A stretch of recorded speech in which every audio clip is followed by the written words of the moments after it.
Wait, is it... is it over? I don't think so. I think it's only just begun, Junpei.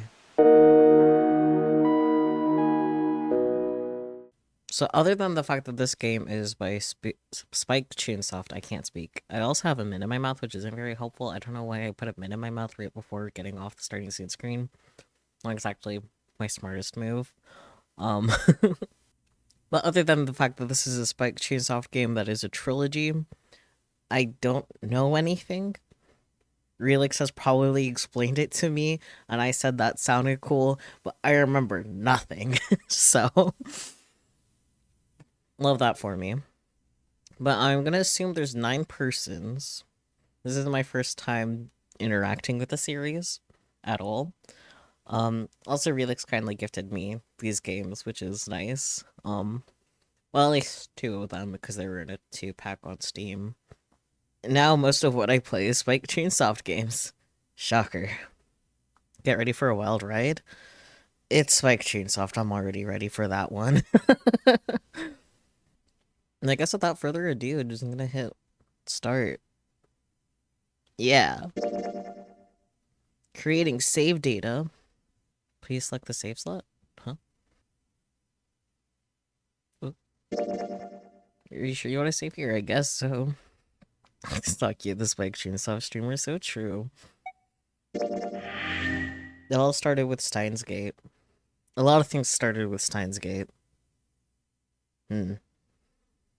This game is fiction. All names, characters, and incidents portrayed in this production are fictitious.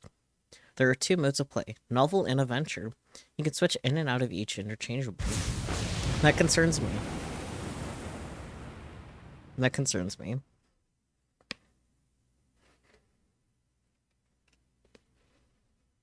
Is that a gaping hole? A loud noise startled Junpei awake, and his eyes snapped open. What the... Oh boy, Junpei is voiced. As they adjusted to the light, he realized that he didn't recognize his surroundings. Ow! With a crack, Junpei's head connected with something metal. He rolled over and threw out his hand to steady himself, but he found himself groping at empty air. They could have used any word, and they chose that one. What? Whoa!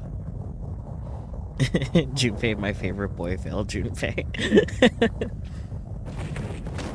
His balance lost and his still fuzzy mind struggling to understand what was going on. Junpei tumbled down to the cold gray floor.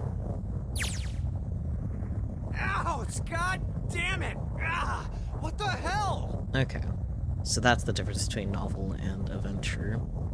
Interesting. Interesting.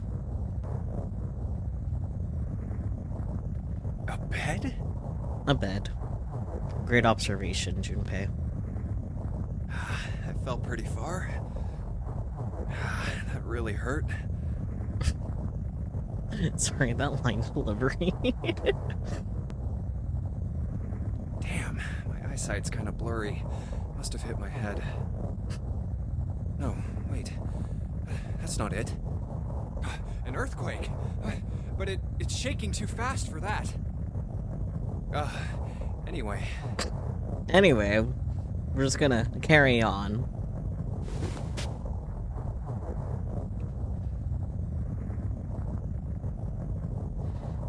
Where am I? Great question, Junpei. Third melt, stop.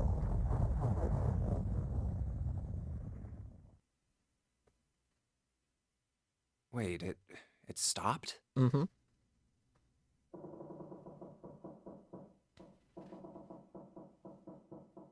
What's that sound?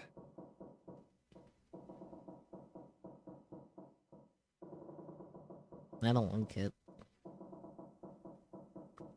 5. That's... No, can we look back at that door? The door was clearly marked with a 5. I think that's worth investigating. Do we investigate here? Nope, there we go. 5. Yeah, okay, there we go. Is he on a ship? Who knows? Not me. What's this 5 mean? You're probably the 5th door out of 9. That's my guess. It won't open. Rip. What's this? Is this keeping the door shut? Possibly. Hey! Hello? Is anyone there? Open the door! Oh, it's more complicated than that, my friend. Oh boy.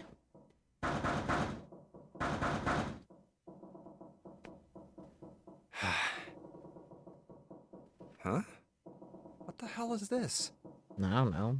The screen's black for me, Junpei. A watch? It doesn't look like one. Well, I don't know, man. It seems like the time is 5. 5 what? Who knows? It's just 5. Hope you like having math explained to you. Oh dear. 5. Mm-hmm. That's the same as the door. Yes. Good job, buddy. Oh fuck, is it Dustin?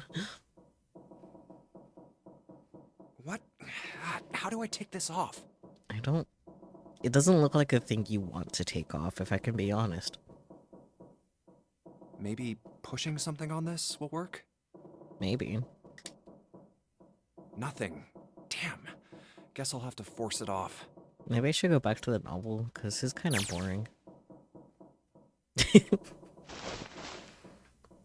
And growing more desperate, he began to tug at it. However, he's constipated. No good. This stupid thing won't come off. Mm-hmm. The steel ring ran from the face around Junpei's wrist and back into the face. What? A steel ring ran from the face around Junpei's wrist and back into the face. Okay. He wouldn't be pulling the bracelet off anytime in the near future. What the hell is the deal with this thing? I think he might have bigger problems than that thing, Junpei. Frustration and desperation were beginning to mix as the reality of the situation began to dawn fully on Junpei. Now, he can have realizations. So much was happening, and none of it made sense. Junpei felt as though he were about to explode. Well, wouldn't that be something novel? Where am I? Somewhere. And why the hell am I here? That is a great question. Why? That's the same question. What the hell happened to me? I feel like that's really... Oh god. My head. Pain bloomed, but he did his best to shake it off. He raised his head. Huh. It was at that moment that he noticed the window. Is that a window? This is... The window was round, rimmed in riveted brass, like a window from an early 20th century ship. So it is a ship. Hold on. Am I on a ship? Junpei walked slowly toward the window. He could see nothing beyond it but thick, impenetrable darkness. I can't see anything. Uh-huh. If only it wasn't so dark outside. I feel like it's bold of him to assume that window looks to the outside. Junpei squinted, trying to see something. Anything. It was at that moment. Huh? Oh dear, that can't be good. Especially if it's a ship. Oh, you gotta be kidding me. What the hell is going on here? Stuff. He's so fucking cringe fail. I love Junpei. He definitely is cringe fail. The crack split the glass of the window, and for a moment, Junpei stared at it. Epic. Then the window burst, and water began to pour into the room. What the hell? God damn it! Junpei yelled and spun around, his feet slipping on the water, already coming through the window. He ran for the door.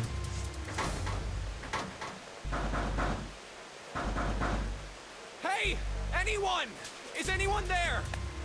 I think I'm gonna... can I settings? No, I cannot settings. Okay, because I wanted to turn up the voice volume just a little bit, but I guess not. Come on! If you're there, say something! Nope. There was no reply, obviously. As Junpei screamed and pounded on the door, the water began to rise. It was now ankle deep on the floor, and rising quickly toward his knees. It's not stopping. Uh-huh. Not good. Not good at all. Okay. I need to find a way out, and fast.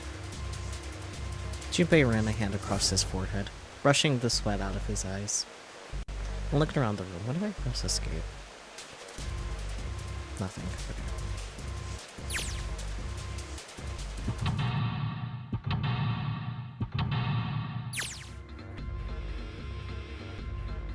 Okay. Huh? Operations during an escape. During an escape... Wait, is this gonna be a regular thing? You're restricted to an area. Your goal. Search around the undercover how to unlock the door. Wait, let's search around to uncover. Okay, I can read. Search around to uncover how to unlock the door. There are items and hints in the room that will help you escape. Click on a location you find suspicious to search the room. Use Q or E to move around the room. Why Q or E to move around the room? What? Oops.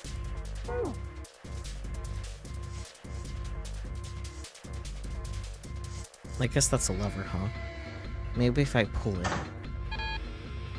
No, it looks like pulling on the lever just makes a weird noise. Great. The light's still red, and the display hasn't changed. Damn it. Why the hell isn't this thing opening? Well, it seems like we need to do something first.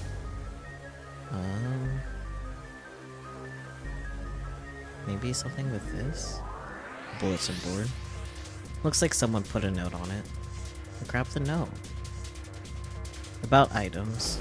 Once you've obtained an item, you'll be able to go to the item screen. Clicking item on the top left will take you to the item screen.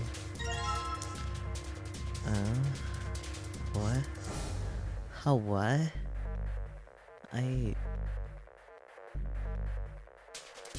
Wow, you're already on door 5, you work fast. Hi, Relix. The notes got it in red and in blue. Triangles. Helpful. Investigate with an item. The item visible in the lower left is the item currently in hand. When you close the item screen, the last selected item will be in hand. It's a note. So true. If you hold an item while investigating the room, you may trigger a reaction. Oh boy! Try switching out items in hand and search different places. Click the item icon or press V to quickly change between items. Okay. Picture frame. Can I combine that with this? No? Okay. I don't think that picture frame is necessarily going to be helpful. Wait, can I investigate this again? Bulletin board. There's nothing on it. But it looks like there's something written. Okay, whatever. I don't think this is going to do me much anything. This is the door to the stove. Well, it opens easily enough. Sure wish the door to get out of here was easy to open. Oh, there's something here, though. Screwdriver.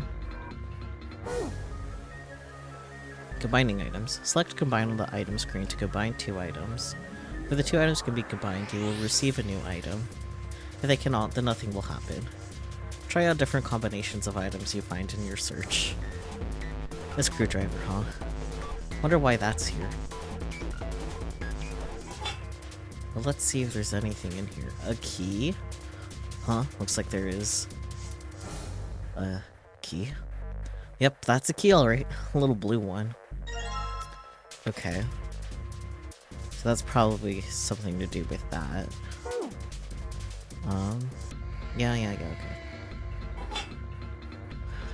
Hello? How long has the little thing... How long has this been here? No dice. It's locked tight. Let's see if there's anything in the keyhole. Huh? Okay, well... I imagine probably the key, right? No. Alright, let's see what happens if I put the blue key in the keyhole. And nothing. Guess I'm gonna need some sort of code for the dial. Mini games. During an escape, your investigation may trigger one of several mini-games. All operations of the mini-games are done by clicking on the screen.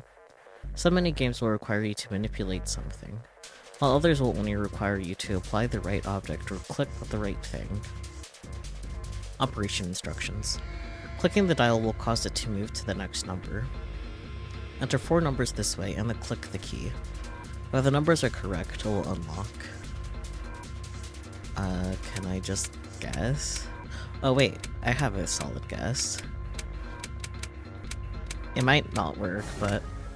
Nope, okay. That was my only guess.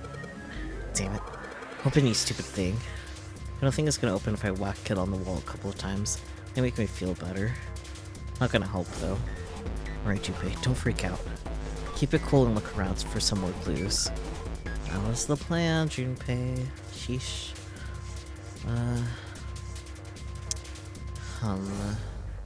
I guess I should look at the, maybe this does have information. An old picture frame. There's a picture of a ship in it. There's screws keeping the back on. Really? Well, the screwdriver got those screws off easily enough. And here's the picture. And I lose the screwdriver. Let's go. Screaming. Can I write this down? Because I'm not going to remember that. Hopefully there is an actual timer to this, otherwise Junpei's fucked. Note-taking while playing video games. Oh, no, why do you mean there's more information? So someone wrote a bunch of numbers and symbols on the back of the picture, huh? Yeah, okay. I need that information again. Thank you. 2413? Buddy. Let me just take notes. It's okay. Yeah, 1 through 5 are empty and 6 through 9, as well as 0 are colored in. Maybe this has something to do with the relationship between the symbols and the numbers. Yep. And then this. So it's 7... 4... 6... 3... 7, 4, 6, 3.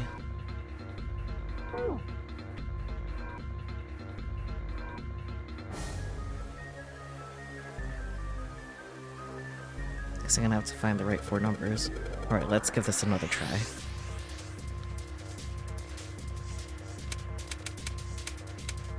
Seven, 4, 6, 3. Huh? It wasn't that? You remember this room sucks? Yeah. I'm missing an item? I imagine you mean outside of what's inside the case, right? That's your vacant. I mean... this pair of simple chairs next to the table. Water's already up to the chair. Okay. I don't know what I haven't already searched though. That's actually... or this? Huh? Red key. Okay. Should probably hold on to this key. Uh-huh. Huh. It... oh, what's up with Mirror my jump scare. face? I look like a zombie. Man, what the hell happened to me? How did I end up here? I left work, headed back to my apartment, and...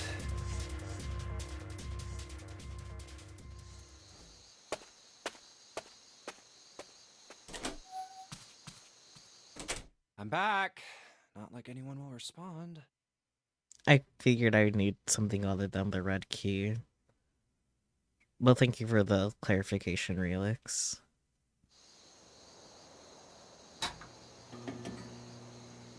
Man, work was rough today. Tell me about it. Don't. Huh? A breeze.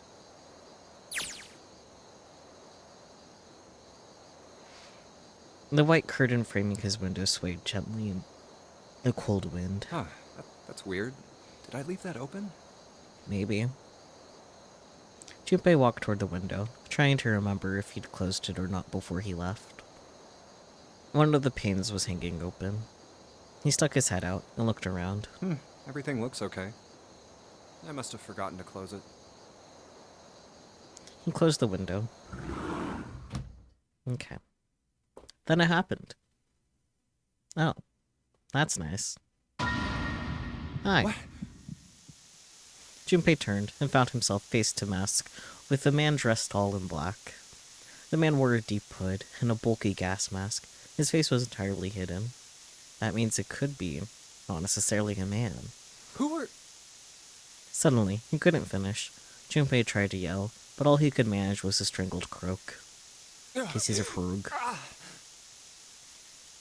So fun fact, this was a DS game and we got two screens.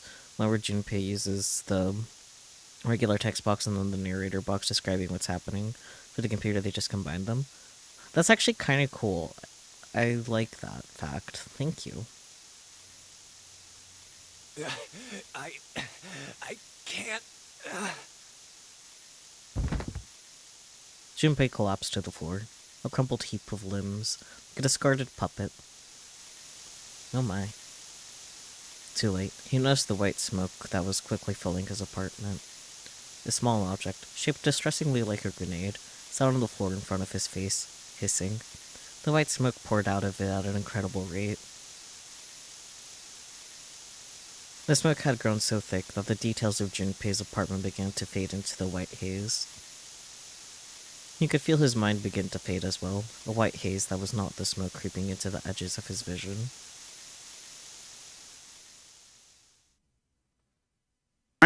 Consider this a privilege. You have been chosen. A rasping voice wormed its way out of the gas mask. It was cold and harsh, and distorted in some way Junpei couldn't put his finger on. Do you want to play a game? You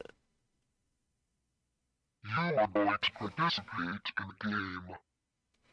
A killing game? Or wrong, Spike Chunsoft.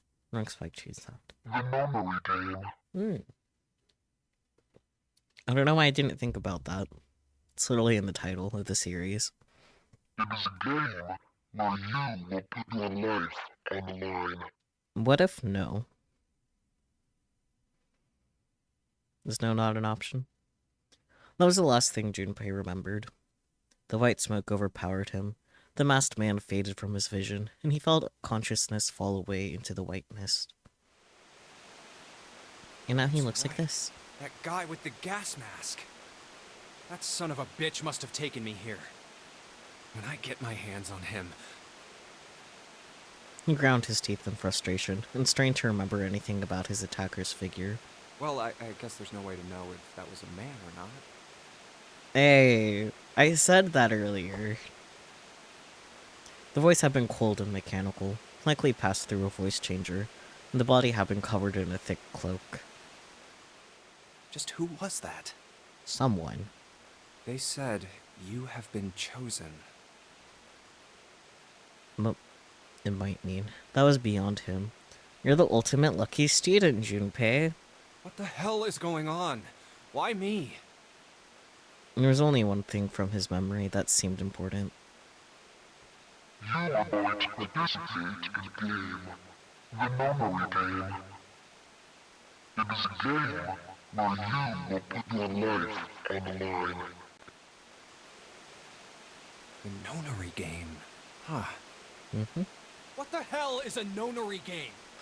God damn it! It's a game that's nonary. With a yell, Junpei drove his fist into the mirror. Very productive.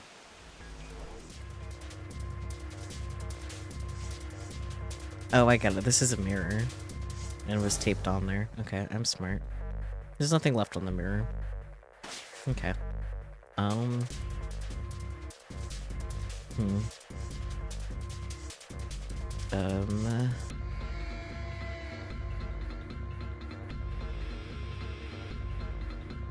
Doesn't seem like there's anything hidden on the sink.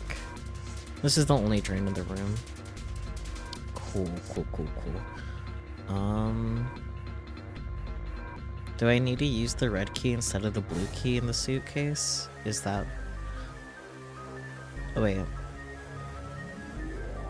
Can I take it out? No? Okay. Water just keeps pouring through the window. It's like a waterfall. I don't think shoving something up the window is gonna stop the water. In other words, if I don't want to die, I need to find a way out of this room. I have to figure this out. Uh-huh, okay. Literally, what have I not? Can I hit tab and... like I would... no. Tab is the items, okay. I literally don't know what I haven't looked at yet. Oops.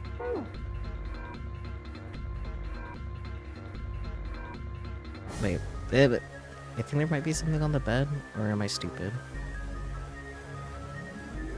Okay, I think I might be stupid, because I can't bring myself to call this bed, it's pretty flat, okay. I can reach this bunk, might as well look through it. Huh. Damn. Nothing here. Okay, what about this one? Got it. If I pull off of these sheets and shove them into the window, maybe that'll stop the water. Alright, window. Let's see how you like this. Shoot, that's not gonna happen. There's way too much water coming through there. No way these sheets are going to be enough to plug up that window. I guess there's only one way I'm going to live through this. And that's by getting the hell out of this room. After all, there's not really anything else I can do. All I can see from down here is the underside of the top bunk. Then go up the ladder. It's pretty high up there. Yeah, go up the fucking ladder. It's the ladder that goes up from the floor to the ceiling so that you can get into all three bunks. Worst case scenario, I can just climb up there. Yeah, right, like that's gonna work. Investigate the other beds, you... Now this is a pretty poor excuse for a bed. It's barely any space between the bed and the ceiling. I don't think I'd even have enough space to turn over. Bet money this was for poorer passengers. Maybe the ship's crew. I'm gonna die someday, but I sure as hell don't want it to be here. Screams. What about this ladder? This is the ladder that goes up to the top bunk. Climb it. I can look at this. I'm going to fight. This is just like the blue briefcase. Yep, there's a lock on this one too, and it's not opening. But there is a key. Nope. I can find the right things. Alright, let's stick that key in there. It's not opening. In fact, it's not doing anything at all. Alright, I take that back. I guess we can move the dial now. So it looks like I'm gonna have to put that in the right numbers, and yep. That's how it works. Is it gonna be the same numbers? If not, I do have a theory. 7, 4, 6. I went past 3. Okay, no, so then probably 7, 4, 7, 4? No. Is the first puzzle, it's bad. Yeah, that's fair. What if I'm silly goofy and I put 6, 3, 6, 3? Or... no, okay. Might as well try while I was there. No, okay.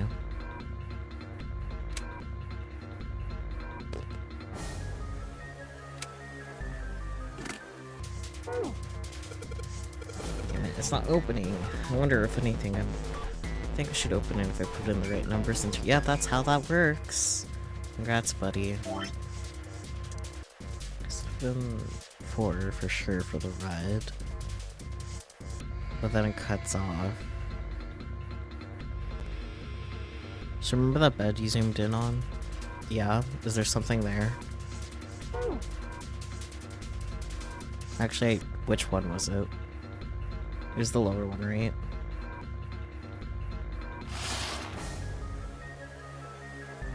Maybe. This one? Doesn't look very comfortable. Okay. It's called light blue and white stripes. Kind of reminds me of the Argentinian soccer team. Okay, Junpei.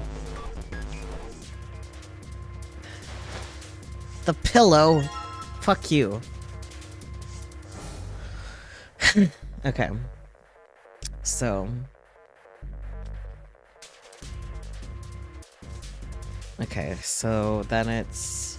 For the red one, it's still 7-4, but then it's also... 8...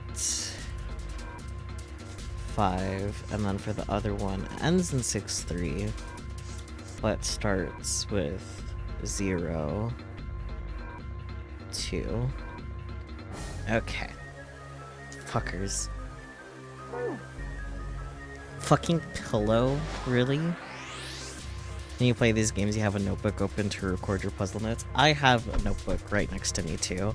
That's why I was able to not do that. Okay. So... Yep.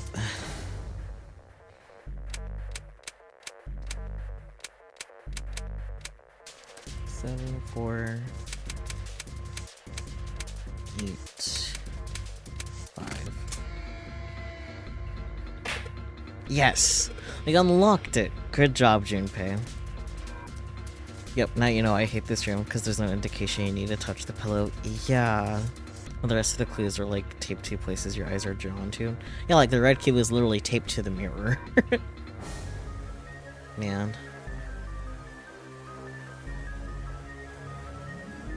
It's opening. Uh-huh. It's a thingy! Stack of red key cards, let's go!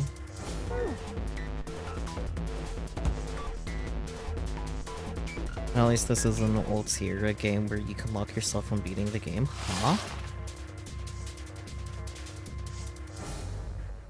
How?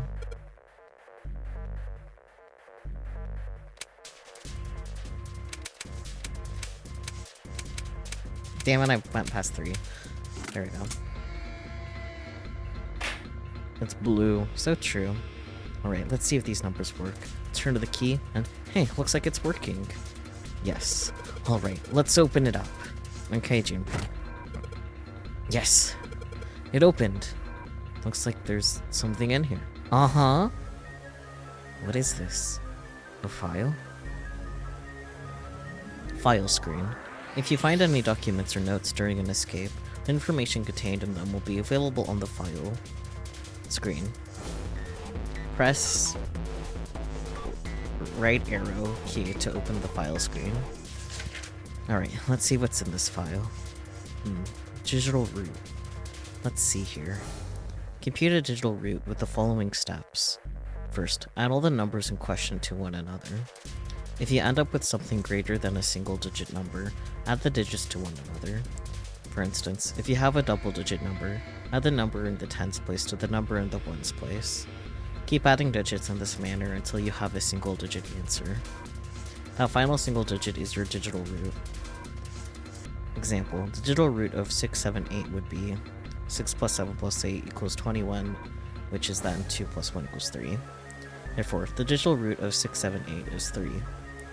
Example, the digital root of 1, 2, 3, 4 would be 1 plus 2 plus 3 plus 4 equals 10, 1 plus 0 equals 1. Therefore, the digital root of 1, 2, 3, 4 is 1. I see. Math. So just keep adding numbers until I get a single-digit number. Oh, looks like there's something on the back of this thing. Notebook, pen, calculator, and a stack of key cards, huh? Oh boy, key cards. Can I combine them with the red ones? No? Okay. Looks like some key cards. There's a number written on each card. 6, 7, 8. Does that mean something? Yes, it does, Junpei. Yes, it does. These look like key cards. Uh-huh. There's a number on each one. Uh-huh. Okay, so then... I can't do math, actually. New material has been added to the file screen. Calculator. Press left arrow to open the calculator screen. The calculator can also calculate a digital root, which will be important to the progression of the story. Well, that's perfect, because that's exactly what I want to do. Well, that's convenient. Like, I was prepared to do all the math to get the digital root, but nope. That makes it easy. What a high-tech calculator.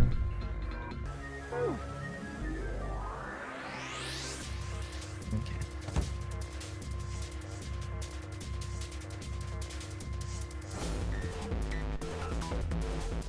Can I do something here now, then? These cards with numbers on them.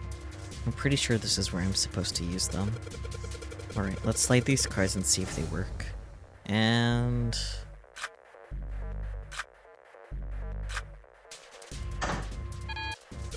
Huh? It's not working? Why? Damn it. No, that's right. I still have cards I haven't used. Okay. It's because I had the red ones out, I guess. Damn it. Not again. There aren't any more cards in here. I've only got one other hint. Of course. The files. The file said something about a digital root. A digital root. The digital root, huh? What am I supposed to do with... There's a 5 on that door. Do I have to get a digital root of 5?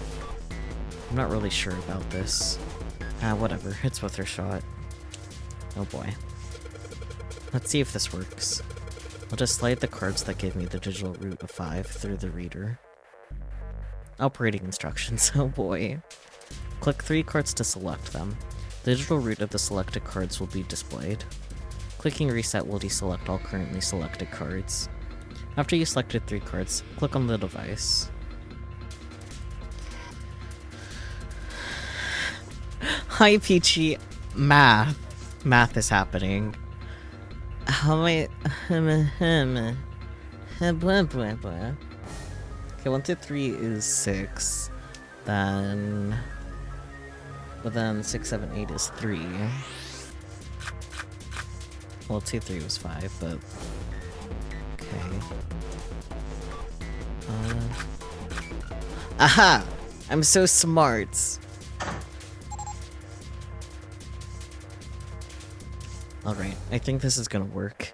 There we go. That's a new noise. Huh. Did it just unlock? Well, that light was red, and now it's blue. No doubt about it. There's nothing keeping me in here now. Time to go. Open the door! The only door in and out of this room is right next to the weird device. Yeah, it is. Open it. Oh my god. Why do I have to move out? You're useless, Junpei.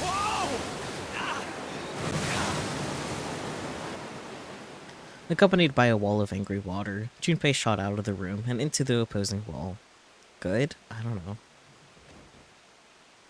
Ow! The water tossed and turned him like a washing machine, and he only stopped rolling when he hit his head on the wall. Ah, my head. Wait, is it over? I don't think so. I think it's only just begun, Junpei. Whew. That felt too much like being flushed down a toilet. Damn.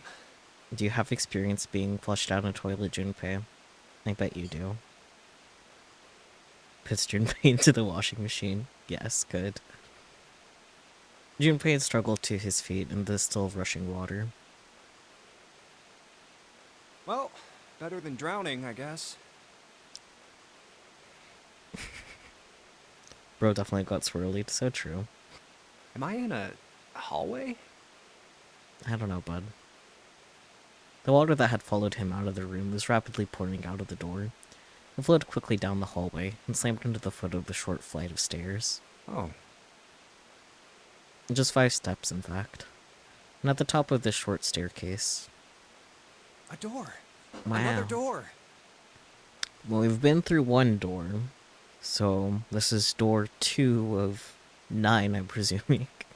No, I don't think that's how that's working. Damn this water! God, let me go! Junpei leapt up the stairs, straight for the door. Huh, yes, it opened! The door burst open, and Junpei exploded out of it, only to freeze in his tracks. What other possible response could have there been to what he saw? What the hell? His voice trailed off, and all he could do was stare. A polished floor stretched out before him, ornate staircases rising up from the edges, each one of them equidistant from the others.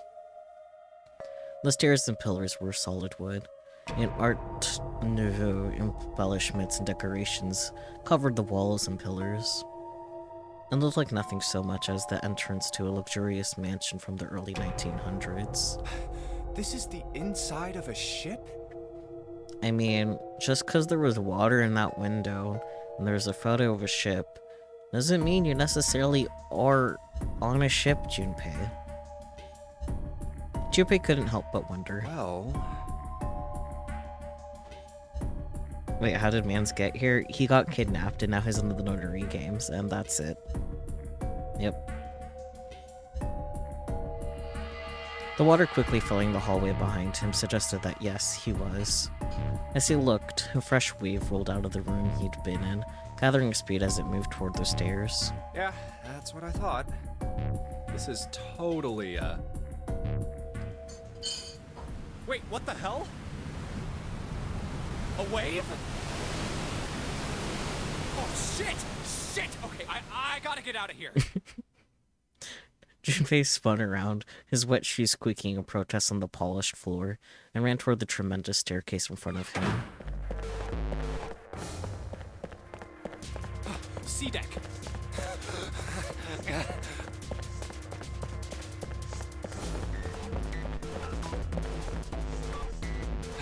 B deck. Hurry! Hurry! As he ran, he glanced quickly at the plates mounted on the wall, denoting the decks of the ship. A deck's next. He took the stairs two at a time, not entirely sure where he would find himself. Just as he began to wonder where, in fact, the stairs did lead. Is that another door that's marked with a number? Oh. What? People. Junpei saw another person out of the corner of his eye. People. That's what I said. He stopped short, nearly tripping over the next stair, and looked. It wasn't just one person he'd seen. On the landing to the left of the stairs, there were 4 people staring at him. And on the right side, 3 more. Wow, he can count. A lot of people. All told, there were 7 of them. It looked as though they had been on their way down the stairs. They stopped short when they saw Junpei, their eyes wide. He'd done the same, of course, and now they stood there staring at one another. Junpei didn't move, one foot placed awkwardly on the next step in the middle of a stride. Who were these people? This entire interaction lasted only a matter of seconds. The woman spoke to Junpei, and time began to move again. I guess there's another one of us now. Dancer. I was thinking One Piece character, but, you know. The woman was dressed, Junpei thought, rather like a dancer, in brackets. Her clothes covered very little, and her prodigious jewelry little more. No, I'm not. You better get moving. With no further ceremony, she ran, straight past Junpei and toward the doors behind him. Okay then. The sudden proximity of a woman with such striking assets left Junpei momentarily stunned. Junpei, how about you just go back in the water? Do everyone a favor. But others wasted no time and quickly followed the strange woman. Silver hair? Junpei, do you gotta have a problem with literally everything? Huh? The first to pass Junpei was a young man with silver hair in brackets. He threw a quick glance in Junpei's direction as he ran, muttering. One of us, huh? What? Pointing at the water. Junpei, go there. So true. Nothing. Following him was an older man, his face calm and without fear. Soft wrinkles sprouted from his eyes, and he came close enough as he passed for Junpei to see wisp blue gray in his hair. His composure and shock of hair. Okay, struck Junpei as rather like that of an elderly lion in brackets. Is Junpei in love with him? Cause like, I don't know. Going up won't do you any good. There are 2 doors, but neither of them will open. Wait, hold on. The doors won't open? That's what he said. The next to speak to Junpei was a girl with pink hair and brackets, and a high voice. Come on! Aren't you coming? You gotta hurry! Just cute. Junpei is a DILF hunter. Her small hand was wrapped around the wrist of another man.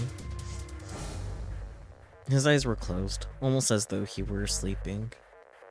His features were graceful, almost serene, and he was dressed rather elegantly for someone his age.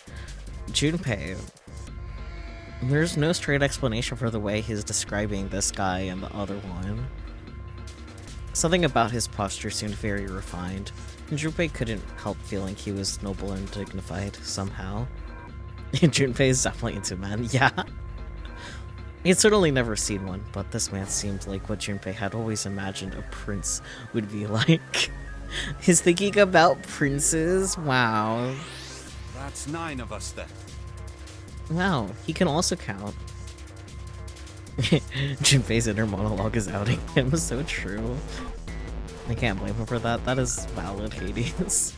All of the cards are in hand. Cards? What does that mean? Junpei opened his mouth to ask what the other man had meant, but the girl with pink hair rushed past him. Wait! They're gone. Yeah, follow after them unless you want to die. Just what is going on? Worry about that later. There's an old man like a lion, a girl with pink hair, and a prince, and I have no idea what they're talking about. So? He turned just in time to see 2 more people running toward him. One of them had hair like a bird's nest in brackets, and looked as though a stiff breeze might topple him. And the other was a veritable mountain in brackets of a man. Huh? Junpei.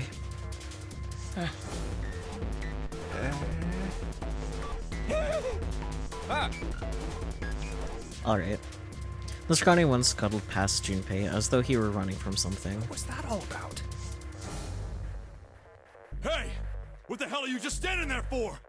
That is a great question. Didn't you hear him? The doors on A deck are no good. We gotta check the doors on B deck.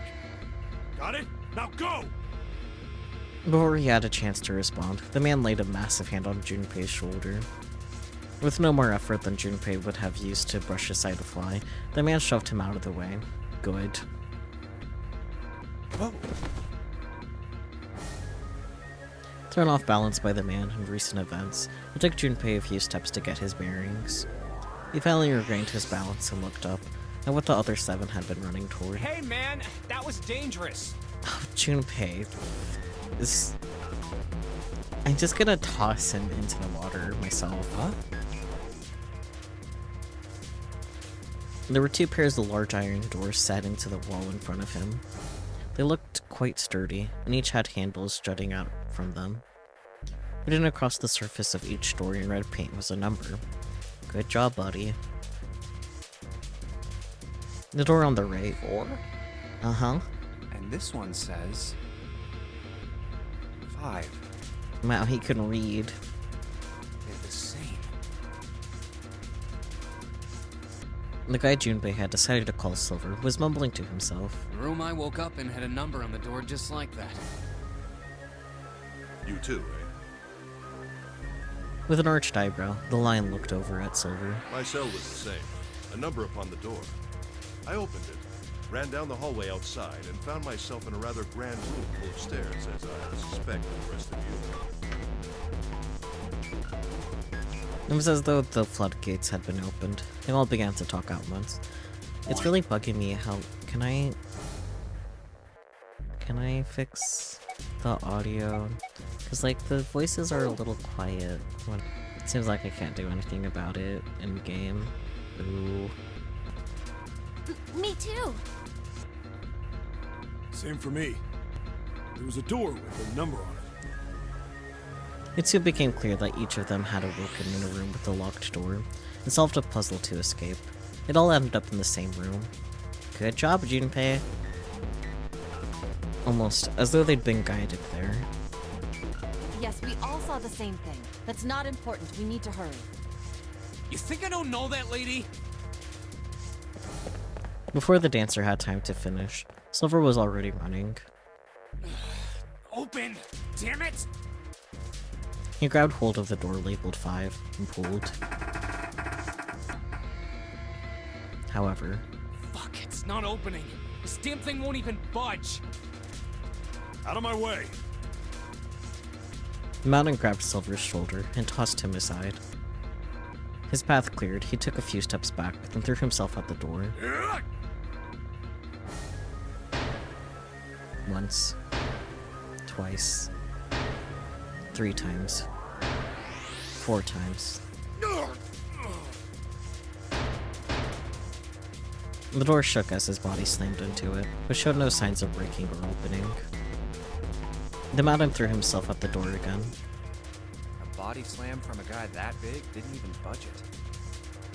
So, here's an idea, you guys. You all have these little fancy devices on your wrists that also have corresponding numbers, and these doors obviously have devices next to them. So just, I don't know. There must be some other way. Uh-huh. Junpei turned toward door 4. No, you're literally number 5. Next to the door on the wall was a small box. Uh-huh. This looks just like the device next to the door in that room earlier. Was that his thinking voice? So that means this door is probably locked too. But still... Junpei has the memory of a fucking rock. Me too. He had to check. Junpei grabbed a handle and threw all of his weight onto it. Buddy.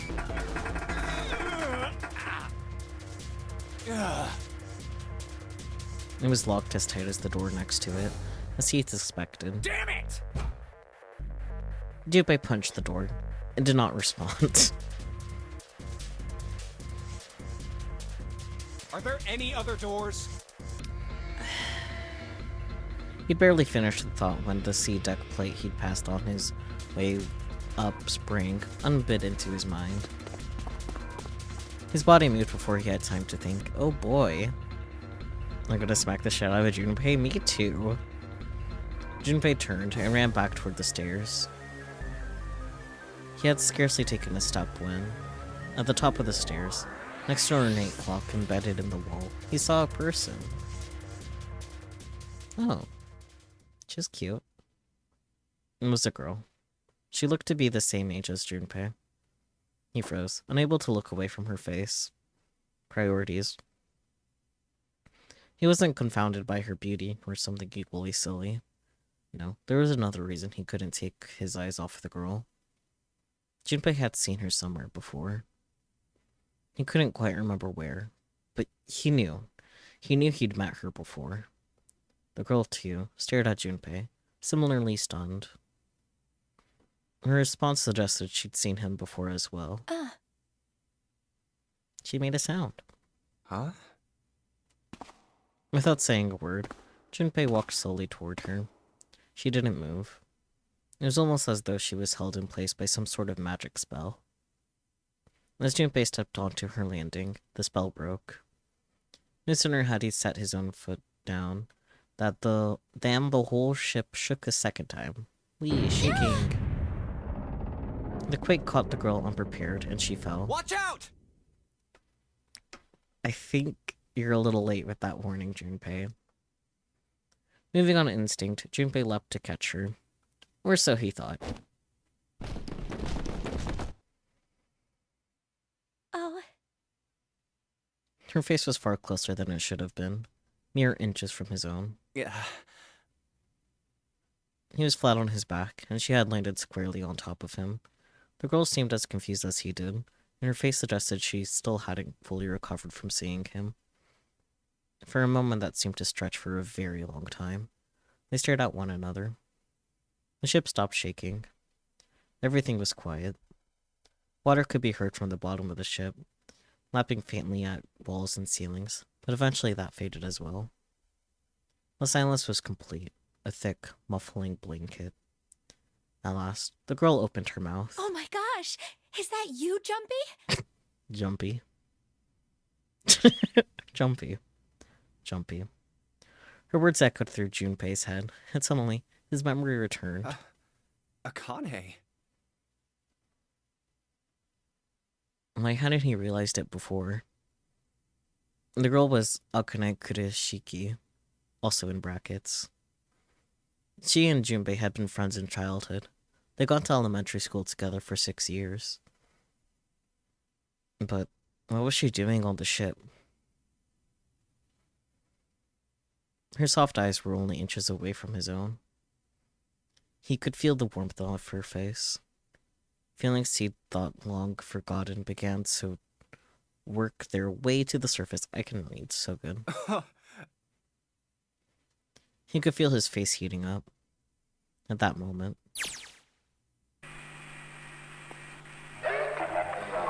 Oh boy.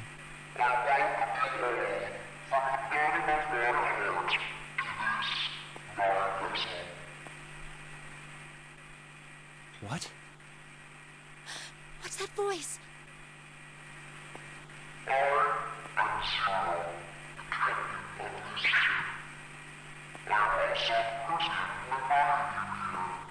Convenient. This is...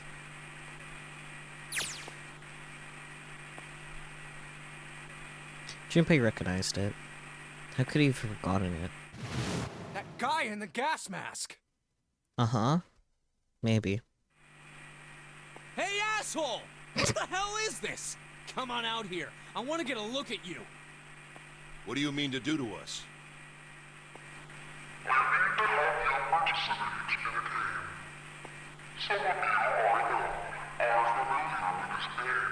Oh.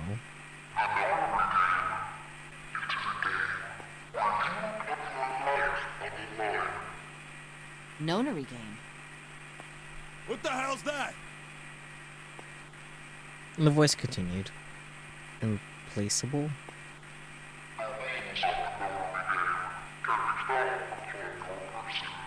Oh boy. Aw, reading. What is he talking about? You know.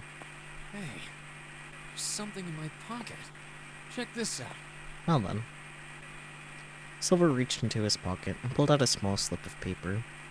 The rest of them reached into their own pockets and pulled out similar slips of paper. Does the One Piece character have a pocket to pull from? It really doesn't look like she does. Junpei followed suit and dug into the pocket of his pants. The text is blocking the text. I can't read it past him. He felt the telltale crumple of paper, slightly damp from his earlier ordeal. Hey, I got one too. Their secret pockets. Then it would seem Zero has seen fit to grace us each with a letter. Uh-huh. Would you mind terribly reading it to us, young man? His request had been delivered to Junpei, who, after a short moment of surprise, did as he'd been asked. I guess the rest of them don't have literacy skills. I hope to God she didn't have it in that one spot. On this ship, you will find a handful of doors emblazoned with numbers. So true. We will call them the numbered doors. Clever. The doors in front of you are a pair of the same. Junpei's sole contribution is being able to read. You know what? Fair. Someone has to do it, right? The key to opening these numbered doors are the numbered bracelets that each of you possess. Wow, I never would have guessed that's how you open these doors.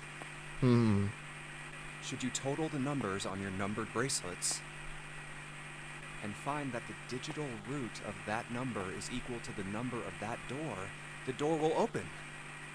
Interesting. Only those who have opened the door may pass through. What? You're gonna play Payday 3 before you have an aneurysm? That's valid. Do whatever you gotta do, Hades. There are, however, limits. Only 3 to 5 people can pass through one numbered door. Interesting. All those who enter must leave, and all who enter must contribute. So this thing on my arm is a bracelet. As opposed to... He glanced around. It looked like everyone else had one as well, and it comes to much the same conclusion. The purpose of the game is simple. Leave this ship alive. It is hidden, but an exit can be found. Seek a way out. Seek a door that carries a 9. Interesting. There's one last thing I must tell you. As you have no doubt surmised, this ship has begun to sink. Uh-huh. On April 14, 1912, the famous ocean liner Titanic crashed into Earthquake. After remaining afloat for 2 hours and 40 minutes, it sank beneath the waters of the North Atlantic.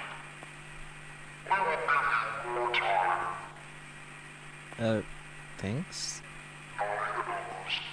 How does the time you will be giving you make your escape? Now I see the whole 9 hours, 9 persons, 9 doors thing is really coming into play now.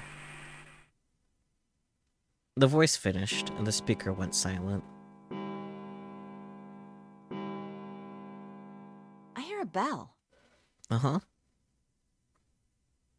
I think it's coming from over by the stairs. It's the clock telling us the time. Convenient. Everyone had their eyes on the antique clock embedded in the wall. 7, 8, 9.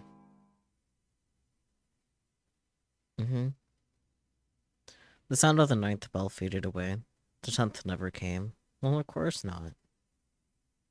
It rang 9 times, so 9 o'clock then? Of course it's 9 o'clock. I think it's 9 p.m. I couldn't see anything when I tried looking out the window earlier. Junpei. Depending on how deep this ship is, like, they're looking out the window won't whatever. Oh yeah, it is 9 o'clock. It's almost 10. That's kind of funny. It has to be nighttime. Sure it does. If that is the case, then we would need to escape by 6 a.m. tomorrow. Yippee! I don't know. Now it is time. Let our game begin. I wish you all the best of luck. No, you don't.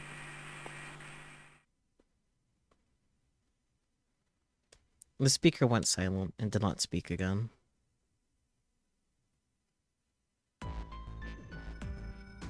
Hey! You bastard! What do you mean by that? Come out here, you asshole! That guy won't stop shouting. And the others. Huh.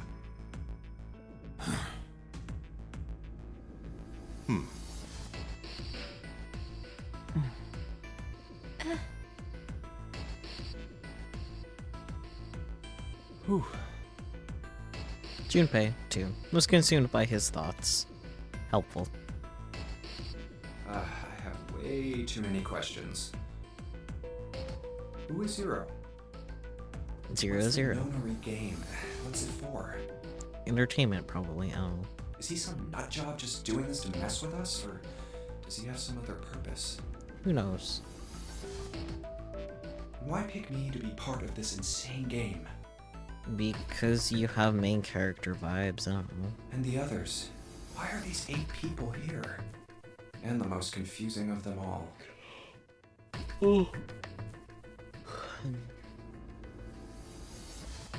Why is Akane here? Because she can. I haven't seen her since elementary school. Why her? Why now? Might not ask her, I don't know. Coincidence? No. There's no way. There has to be a reason. I don't know what exactly, but there has to be. Very well. The lion's voice seemed oddly loud in the silence. Ask him out already, God. Standing around here won't do us any good. Best we get moving, don't you think? So true. Yeah. Get moving? Yes, Junpei. Are you planning to open the numbered doors? What else are you guys supposed to do? Hey, wait! But don't tell me you're actually gonna do what this Zero says. Do you guys have much of a choice? No, that's not what I mean. The lion shook his head, mildly annoyed. I'm saying let's find another way. After all, we haven't really examined this place yet. What? Where have we not looked? Everyone searched A deck already, right? Yeah, we were kind of in a rush though, so we probably missed some things. Why don't we check out the lower floors first? The lower floors that are water? We should see how deep this place goes. I think there's a point where it's just nothing but water right now, though. I can work with that. Then let's go. Okay.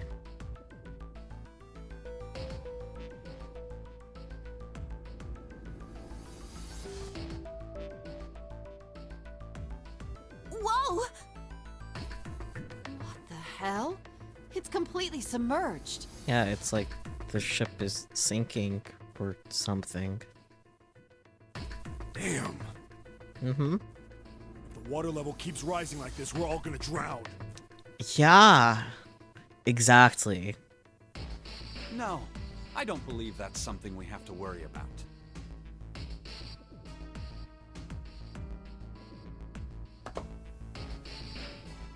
I'm just... The prince knelt down and gently drew his hand across it. See? The water's not flowing. Right now. That means the origin of the water has been stopped. Perhaps this Zero fellow has used some sort of remote control to seal a watertight door lower down. I mean, Zero did say he would give you 9 hours. Like... He said that our time limit was 9 hours. Mm-hmm. In other words, this water won't rise for 9 hours. No, you won't sink for 9 hours. And you're saying we won't sink till then.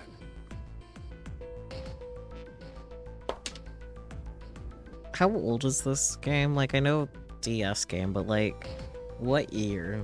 I feel like actually having the year this game originally came out will give me some spark of hope, of understanding.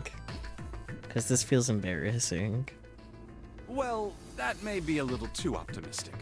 No point to wishful thinking. That's depressing. If we don't determine a way to advance from this point, we are stuck on A deck and C deck. Yes. Good job. Looks that way. Although you can swim. You guys can swim. You know that, right?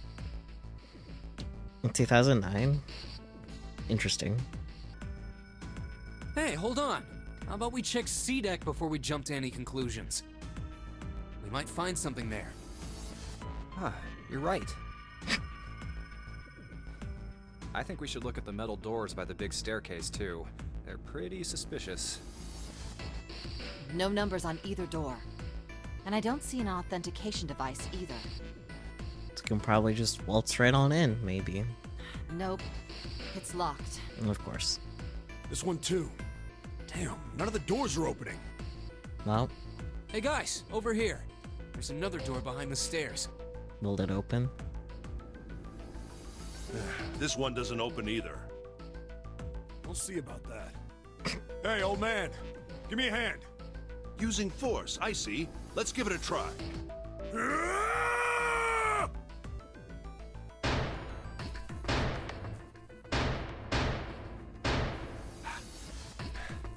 It won't budge. Could you not just start shouting out of nowhere? You almost gave me a heart attack, you know. Oh, sorry. It doesn't appear to have moved even with two of us trying. It's very well made.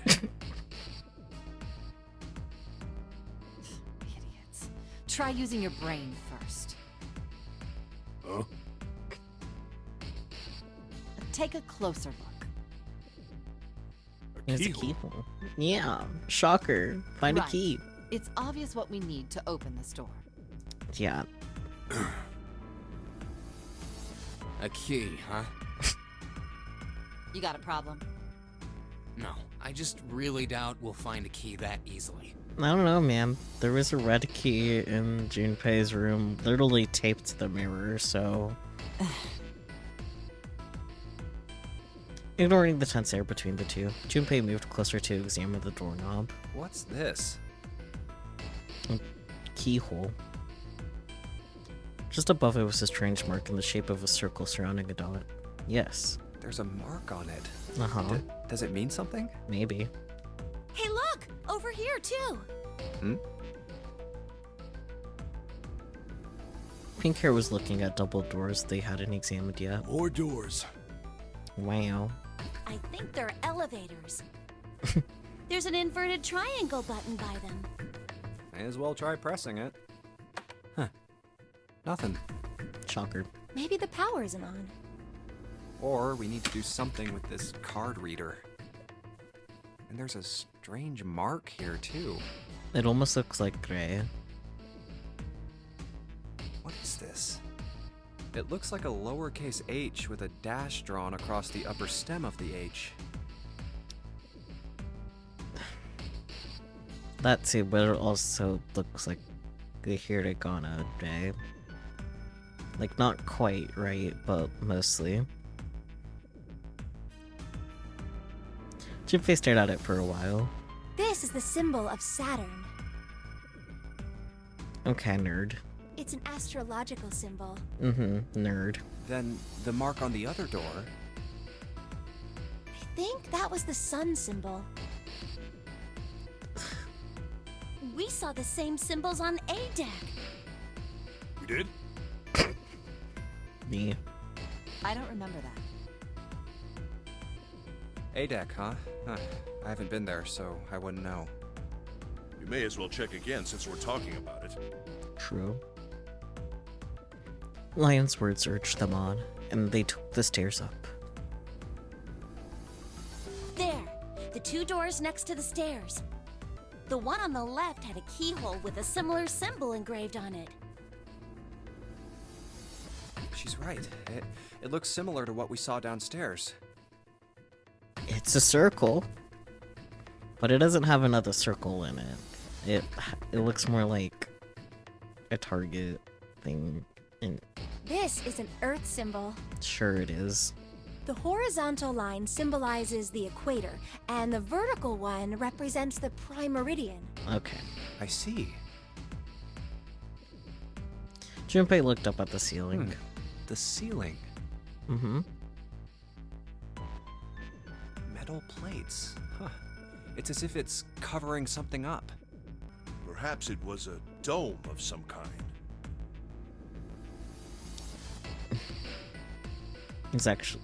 It's alchemical symbols technically, if you recall correctly. I mean, yeah, but like, I don't know. I dropped my pen. Hopefully I don't need to write anything down. I can actually just pick it up, but I wish we could get out through there. Be realistic. We'd need a lot of explosives to open that up. The windows, too. Huh. They're all covered. there were several windows along both sides of the ship. Or at least there had been. They too were covered with metal plates. In other words, We're trapped? Is that what you're gonna say, Junpei? we're trapped. All the exits go nowhere. Junpei was not happy. I'm not happy either, Junpei. The girl with pink hair spoke up. Well, I'm sure they go somewhere. We just can't open them. Then the mountain spoke. Please just talk to them and like ask their names. It's like, well, hey, since we're trapped together anyway, like, I don't know, be normal. You don't know that. For all we know, they just open into walls or take us in circles. I mean, they could. That's possible, yes. The prince did not agree. No, I'm sure they go somewhere. Otherwise, what point would there be? And we can open them. Well, 2 of them at least. It's a mystery game. Why would we need names? Really adds to the mystery.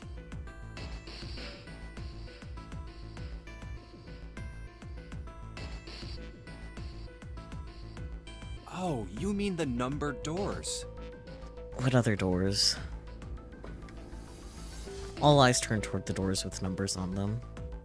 The atmosphere in the room grew tense. Hey, wait a minute. I think I said this earlier, but I don't think we should do that. The dancer moved in front of the doors, as if to block them. We'd have to be crazy to open these doors. I mean... If we do that, we're doing exactly what Zero wants us to do. Suddenly, everyone began to speak at once.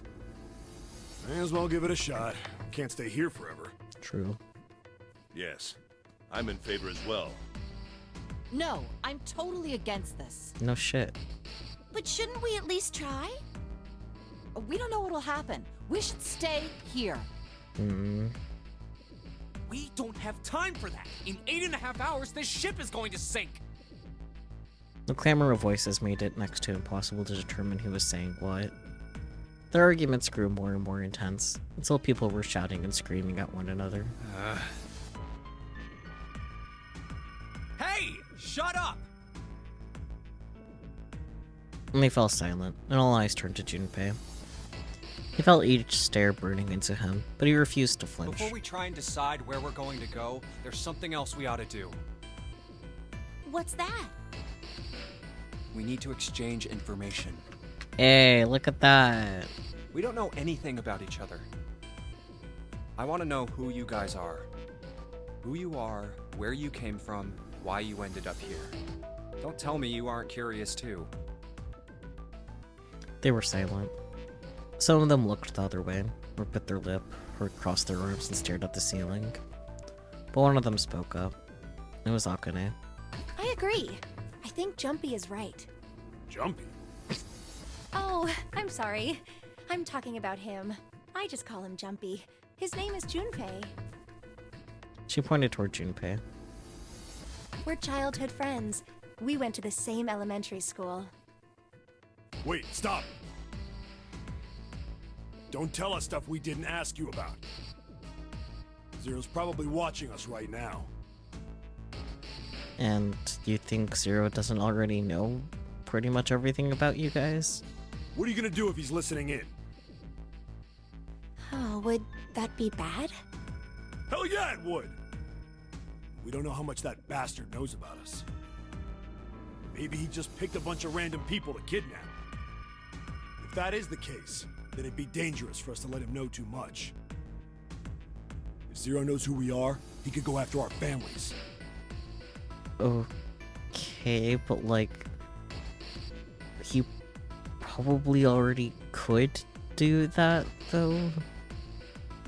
Since he managed to kidnap y'all? Just throwing that out there. Maybe he'd tell us he had them to get us to do stuff, you know? But we still need to know what our names are. It's going to be hard to talk to each other if we don't have names. Alright, then why don't we have code names? To him, apparently, it seemed like the obvious solution. Code names? Yeah, we'll each pick something.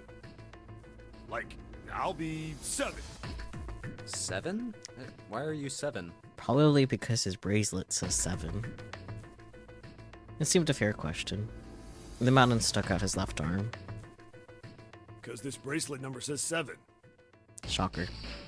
Oh, I get it. Yeah, that's a good idea. He smirked. All right, I'm gonna be Santa. Any of you chumps know Japanese? No? Well, San means 3. So, I'll be Santa. You know, like Santa Claus. Fits, don't you think? That has to be a localization idea, right? If so, that's so stupid. I guess not that it would be less stupid if it wasn't a localization idea, but like... Then your bracelet number. Yeah, it's got a 3 on it. Good job, Grandpa. Just like the mountain had done, Silver thrust out his left hand. Sure enough, the face of his bracelet read 3. Very well then. I'll go next, shall I? My bracelet number is 1. Given that, I think Ace seems appropriate. Me too. Is Santa in Japanese too, you believe? For the same line of logic, though, or...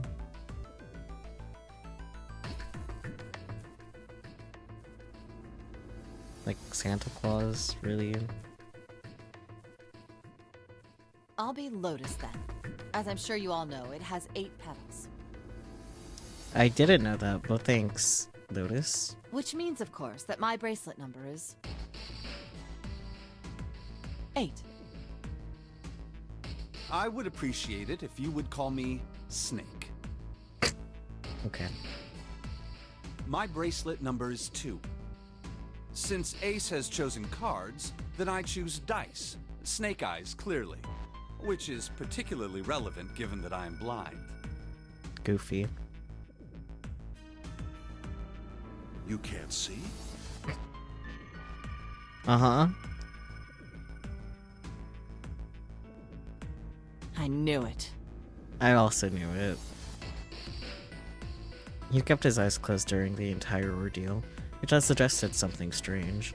But to hear it said so casually, I mean, it's a normal part of his life, man. It was something of a surprise. Everyone seemed a little nervous at the prince's proclamation, but no one seemed to know how to react to it. Me next! There was one person, however, who didn't seem to be surprised in the least. The girl with pink hair. I want to be Clover. Cute. You know, like a 4-leaf clover. Good luck, right? Looking almost bored, she held out her left hand. The face of her bracelet showed the number 4. They'd come around to Junpei. He held out his bracelet. Alright, my number's 5. So my code name is gonna be... Why have one? It's not like there's any point to it now. The dancer cut him off mid-sentence. I mean, we all know your name already. You're Junpei. Oh. Junpei is just Junpei, so true. They all nodded. Akane stepped forward nervously. Then you should all call me by my name too. Because, I mean, it doesn't seem... It doesn't seem fair to Jumpy. You're thinking it's not cool for you to hide your name after you told us his.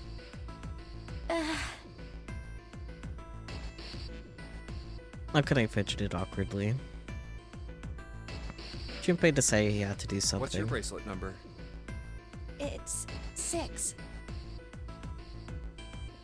She hesitated for a moment, then held out her left hand. As she claimed, the bracelet's face showed a 6. Junpei looked at it for a moment and thought, Alright then, why don't we call you June? June? Yeah, you know, it's the 6th month of the year. So you're June. Jumpy? Akane kneaded her hands and looked up at Junpei, uncertain. He smiled back at her, reassuringly. Are you good with that? Yeah. She thought about it for a few more minutes, then seemed to come to a decision and gave Junpei a small nod. Gee, next Junpei, I see what you did, buddy. I didn't even think about that, damn. Okay then. Their names decided, Junpei ran over them quickly in his head. So this is how everyone breaks down. 1 is Ace. 2 is Snake. Snake. 3 is Santa. Santa, goddamn. 4 is Clover. 5 is me. 5 is me. 6 is June. 7 is 7. And 8 is Lotus. That means 8 of us have revealed our bracelet numbers. The only one left is... That glasses guy with hair like a bird's nest. I forgot about him. Not gonna lie. You haven't said a thing so far, have you? His skin was pale, his breathing was heavy, and he was soaked with nervous sweat. His behavior seemed very suspicious, or perhaps simply emotionally unstable. It was difficult to tell. What Zero said before, implied that, at least one of them was already familiar with the happenings. So, is this guy acting like this because he's the one that knows what's gonna happen to them all? Because of being in the nonary games before? Is he okay? Probably not. Whatever the case, it seemed clear that he had only a finger's tips worth of grip on his sanity. And the girl with pink hair, Clover, walked up to him slowly. She put her hands on her hips and eyed him suspiciously. What number are you? He is definitely not okay. Yeah, fair. He didn't answer. His bloodshot eyes twitched from person to person, and his breath came in hot pants. Hey, I'm talking to you. The man licked his dry lips with a shaking tongue, and spoke with a voice like old paper. Isn't it obvious? There are 9 people here, and you know who numbers 1 through 8 are. I'm the only one left. So you're 9? Yeah. He extended a trembling arm. The bracelet did indeed say 9. Clover looked at it contemptuously. What's your code name? Code name? What do you want us to call you? We all made up names. You should too. I don't need one. Why not? Because I am not gonna stay here with you. He took a shuddering breath and exhaled. Clover looked at him with something very disgust. You've got some sort of plan? I do. Yeah? What's that? You sure you want to know? Yeah? All right, let me show you. I'm gonna do this! Wow, he got taller. Oh. By the time they realized what he was doing, it was too late to stop him. The man's body moved like a snake's. Hey, that's not very nice to Snake. In the blink of an eye, he had slid around behind her and wrapped his arm around her waist. Hey! What the hell do you think you're doing? Santa leapt forward toward Clover and the 9th man. He was halfway there when... Stay back! Suddenly, the man's hand dove into his pocket. No. Ah! I was expecting a gun, but a knife makes sense. He held it to Clover's pale, quivering neck. If you get any closer, I'll cut her open! Yeah, that's right. The man's smile was neither friendly nor reassuring. Sweat poured down his neck, soaking the collar of his shirt. Clover, are you all right? The prince, Snake's voice sounded oddly concerned. Yeah, I'm fine. Her voice shook, making her words even less convincing. What the hell are you trying to do? I told you. This is my plan. What are you gonna do to her, you sick son of a bitch? Don't worry. I'm not gonna do anything to her. Right. If she just does what I tell her to, I'll let her go. He started to move backward, slowly, keeping his grip on Clover. Slowly. That's right. Just follow me. Keeping their distance, Junpei and the others followed. Eventually, the man reached the wall. He gave a start as his back touched it, then glanced around quickly and spoke. Here. Verify. The left. Look on your left. Do you see the device on the wall? Place your hand on the scanner panel, the round part. What if I don't? The man's nostrils flared and he looked like he was about to choke. Are you an idiot? What do you think? I could slit your throat right now. I mean, you could try. I'll kill you if I have to. All I need is your bracelet. Just do it! Do it now! He pressed the knife against Clover's neck, hard. And the dog is trying to dig a hole in the carpet, sir.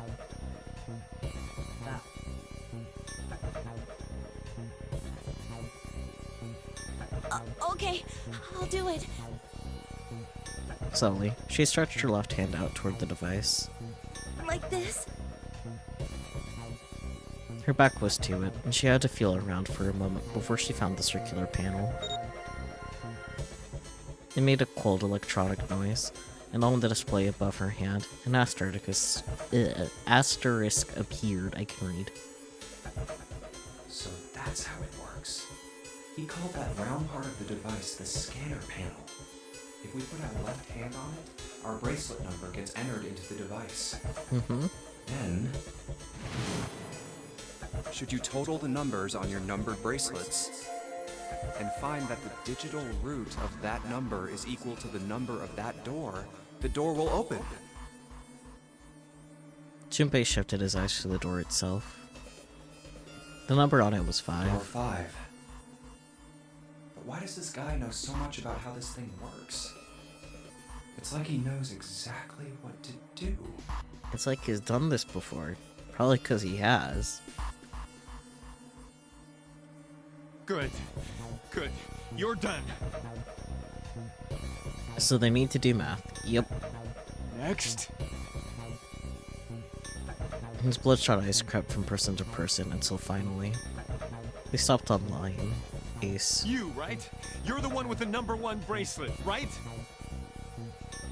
Either that or he's been the only one to put 2 and 2 together. I don't like that idea. I don't like him. I hope he dies quickly, actually. Yes, I am. So? Then you're next. Just verify your number like this little brat did. What are you doing? Do it! Don't you care what happens to her? Okay, just calm down. Ace held up his hands, palms out. The 9th man jerked his chin toward the device. I'm coming over. Slowly, cautiously, Ace moved toward the device. After what seemed like an agonizing eternity, he reached it. Now, verify. All right, this is what you wanted, right? The unstable guy? Dying? Nah. Ace nodded and placed his hand on the scanner panel. The device beeped again, and a second asterisk appeared. Now the device has both Clover and Ace's numbers, 4 and 1. 4 plus 1 is 5. It's the same as the number written on the door, but it won't open yet. Only 3 to 5 people can pass through one numbered door. One more person. If what Zero said is true, he needs one more person. Who? Who does he need? Get back. His voice shook, but the knife he held to Clover's throat made his words a command. Ace took 2, then 3 steps back. No! Farther! More than that!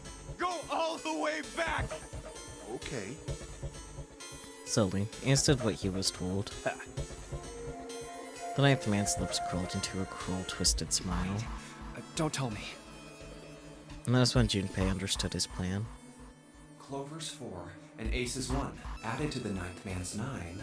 4 plus 1 plus 9 is 14. And the digital root of 14, 1 plus 4, is 5. Yep. Good job, buddy. Isn't like this game would punish rash decisions made out of panic and fear, right? In other words...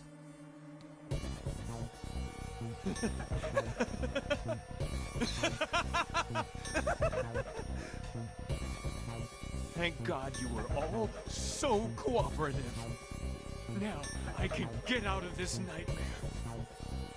He pressed his own hand against the scanner panel. A third asterisk appeared on the screen. He dropped his hand to the lever on the side of the device and pulled. The door opened with a heavy, metallic groan. Good! I don't need you anymore! He let go of Clover. Wait! Junpei leapt toward the ninth man, but he wasn't fast enough. Here! She's all yours! The man shoved Clover and hopped through the door. Okay. Have a good one, guys. I'm going off ahead now. Well then, goodbye! He raised his hand and waved, a twisted smirk on his face. Then he was gone. The door ground shut with a dull clang of metal on metal. Clover, are you all right? Man, fuck this guy. Yeah. Snake ran to Clover's side as she lay on the floor. Yeah, I'm fine. She climbed unsteadily to her feet, and once there, leaned heavily on Snake's shoulder for support. Damn it! Junpei ran to the door. That bastard! The others followed him. Several pairs of hands grabbed hold of the handles and pulled. He's not gonna make it by himself, I can tell. I can only hope he doesn't. Open, damn it! They grunted and strained, but... Shit! It won't budge. And that was when Lotus, the dancer, spoke. Her voice was quiet. Do you hear something? Like, what? Like some sort of beeping. Junpei pressed his ear against the cold metal of the door. The others did the same. You're right.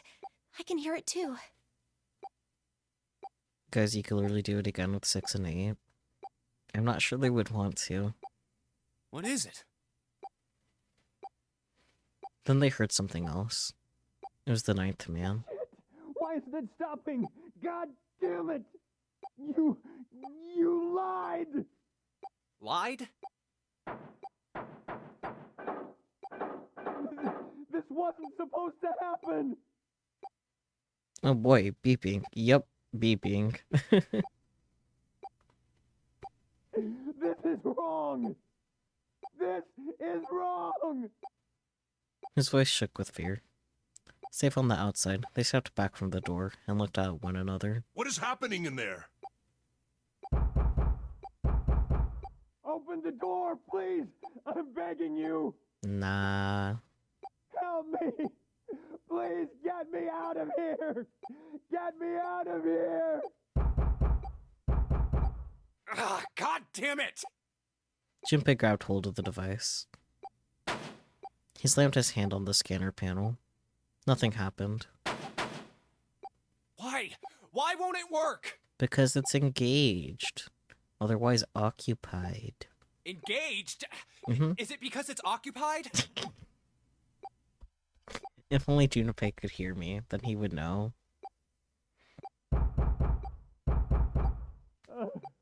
Oh my god, there's no time left!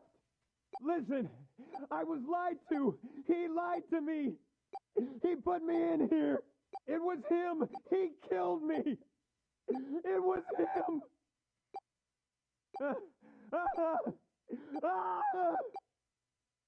Junpei, what the fuck? Don't try to help the dude that put a knife to a girl's throat. True.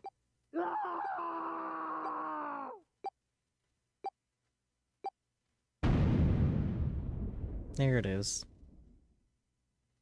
Bye-bye, Mr. 9.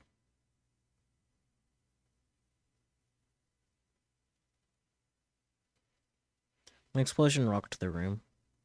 Instinctively, they ducked, and stood up slowly when they realized there was no danger. No one spoke. Silence filled the room. Got exploded, beep? idiot. So true. A beep, wow. All eyes turned toward it. Did that thing just make that sound? Yep, it's vacant now. The display changed from engaged to vacant. Let's see if we can open it. 7. The mountain swallowed hard. Okay. Junpei nodded and placed his hand on the scanner panel. The red asterisk appeared on the LCD panel. Well, it registered my bracelet number, but it won't open with one person. We need at least 2 more people. What to do? I don't want to do math. Can I access the calculator from here? Yeah, I can. Santa in June? No. 518 would work. Yeah, 518 digital root. Yeah, so the first one would work too. Santa in June, though. 5, 3, 6. Yeah. They might all work, to be honest.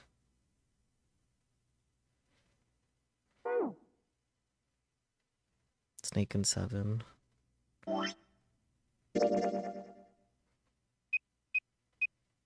Nope, that's what I meant to do.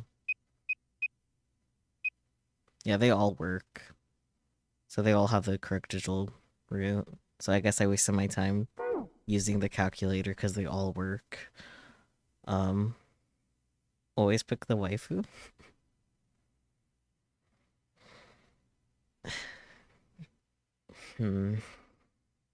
Junpei is a smart boy for quick maths.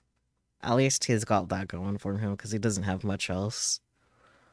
I don't know who I want to take though. I don't know who I like the most or want to know more about thus far. The trick is already 5, so he just pairs that add up to 9. That makes sense, yeah. Yeah. He can read and do quick maths. Those are his contributions. Indeed. Oh, actually, idea. Peachy, can you make a poll? I'll have chat decide. Well, I don't think any of the other options will have much of a chance against that, since that one has 7 votes, so... Santa and, June, you think you could give me a hand here? A hand, you say? The pun was a little too on the nose, but the mood was still grim. Both Santa and June lifted their left hands silently.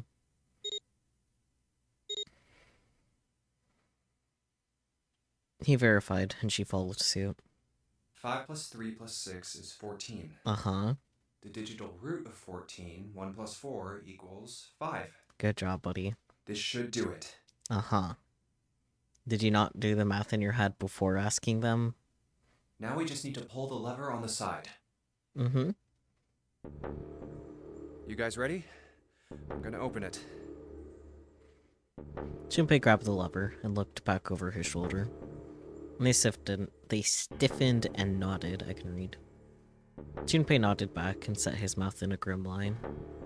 Then he slowly lowered the lever. There was a metallic groan, and the door slid open. A breath of air drifted out of it, carrying a stench that nearly made them gag. Junpei grimaced and put a hand over his mouth. Oh my god. Good God. Lotus and Ace shuddered. 7 grunted. Whoa, that's pretty bad. Even Santa's voice shook. He blew up. Uh-huh. It appeared that Santa was right. The hallway on the other side of the door was splattered with chunks of torn flesh and dark red blood. The shriek echoed across the room. It had come from June. Then her strength left her, and she dropped. As Junpei turned to catch her, the door groaned shut. She crumbled to the floor. June, are you okay? Junpei dropped to his knees and put his arm around her shoulders. And that was when he noticed. Her whole body was feverish. She was radiating intense heat. What the hell? Where'd this fever come from? Thin air, I guess. Uh, June didn't answer. Her face looked like wax, and her whole body began to shake. All right, okay, let's just rest for a minute, okay? You think you can walk? She nodded weakly. Junpei lifted June to her feet and guided her to a nearby chair. Here we go. As gently as he could, he set her down in it. How are you feeling? Are you all right? She nodded, and as she did, a single, huge tear rolled down the side of her face. why? Why did this happen? Her voice cracked, broken by misery and grief, and choked by sobs. Why did this happen? Junpei spun around. Do any of you know what the fuck is going on here? I mean, the one person that did just kind of exploded it, so... Who's Zero? What's this nonary game? Come on! Anybody? Anything? What the hell is going on? What are we doing here? No one spoke. Ace, Snake, Santa, Clover, Seven, and Lotus. They simply stood there. 7 pairs of downcast eyes, and 7 grim lines for mouths. June's body shook with silent sobs. They slowed as the minutes ticked by, and eventually they stopped.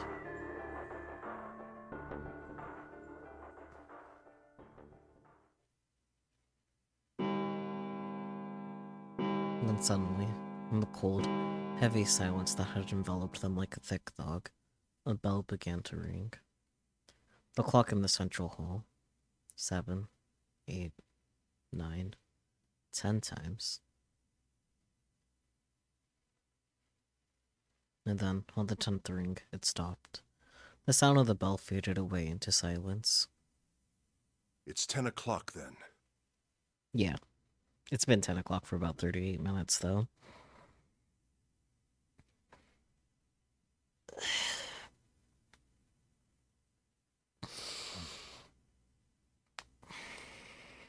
Those that are familiar with the game, is there a little bit of a better stopping point not too far from here, or is this as good as I can get for, like, a stopping point for, like, sooner than later?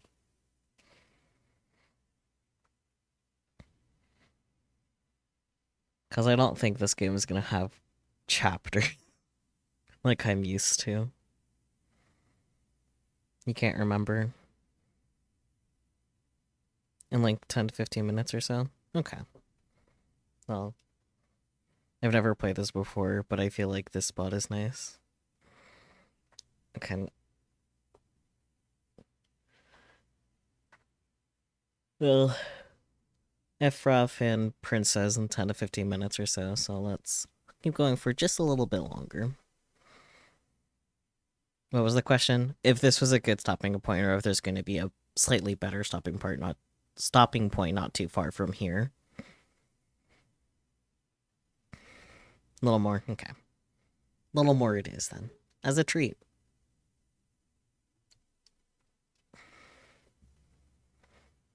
They said what each one of them had been thinking. That means it's been an hour since Zero's little announcement. Seven's deep voice echoed across the room. Fuck! I've had enough of this crap! Santa leapt to his feet, his fist clenched. How long are we gonna pussyfoot around like this? We've only got 8 hours until this time limit Zero is going on about is up! Mm-hmm. Let's get going already! Go! Go! Santa's outburst fell on deaf ears. No one seemed to agree with him. They stared back at him, their eyes blank and their faces tired. Finally, Lotus spoke. No, I refuse. I'm not gonna end up like him. Fair. Him? You mean the 9th man? Of course, who else? Yeah. And Junpei is quiet, for once. In his mind's eye, Junpei saw the corpse again. Blood. Oh. Mm-hmm. Blood and pieces of flesh. Indeed. The dark, reddish-black pool of blood. The scattered pieces of flesh. Organs strewn across the floor like the blossoming of a grotesque flower. The explosion that had torn through his body had been powerful. That's no way for a person to die. The ninth man's neck had been twisted at an odd angle. Junpei suspected the detonation had thrown him against the wall. Half of his face was crushed, and the other half was covered in blood. Most of his abdomen had been emptied, either by the explosion or by gravity. He had landed on his back, and stark white ribs jutted out of his chest, like the legs of some sort of crab. I think that's how you say that word, if not, oh well. Junpei felt something flip in his stomach. I think he just screwed up. Uh-huh. Eyebrows went up, and Santa continued. He probably set off some sort of trap, and that killed him. Macabre, no you.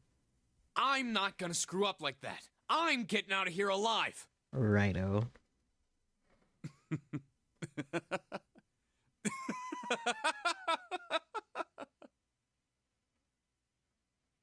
Whatever Snake was laughing at, Santa did not find particularly humorous. What's so goddamn funny? Oh, my apologies. You were just, so very confident. I couldn't help myself. What the fuck? The line delivery. I think you've mistaken the situation. Huh? The ninth man's death. It had nothing to do with the trap. Or at least not the sort of trap you imagine it did. Then? He broke one of Zero's rules. That was why he died. Quite simple if you think about it. Huh? You still don't... All right. How about you take a moment and think back to what Zero said? Specifically, what did he say about the number of people? I don't remember, not gonna lie, Snake. He said only 3 to 5 people can pass through one numbered door, right? Got it. And after that? You've forgotten the relevant part. What did Zero say? Santa furrowed his brow in thought. Junpei thought back.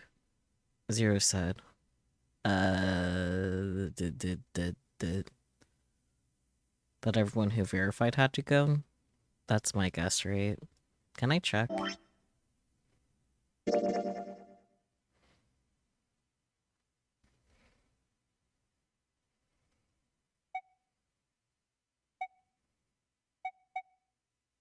It does not seem like I can check. Damn. Memory test. I'm failing.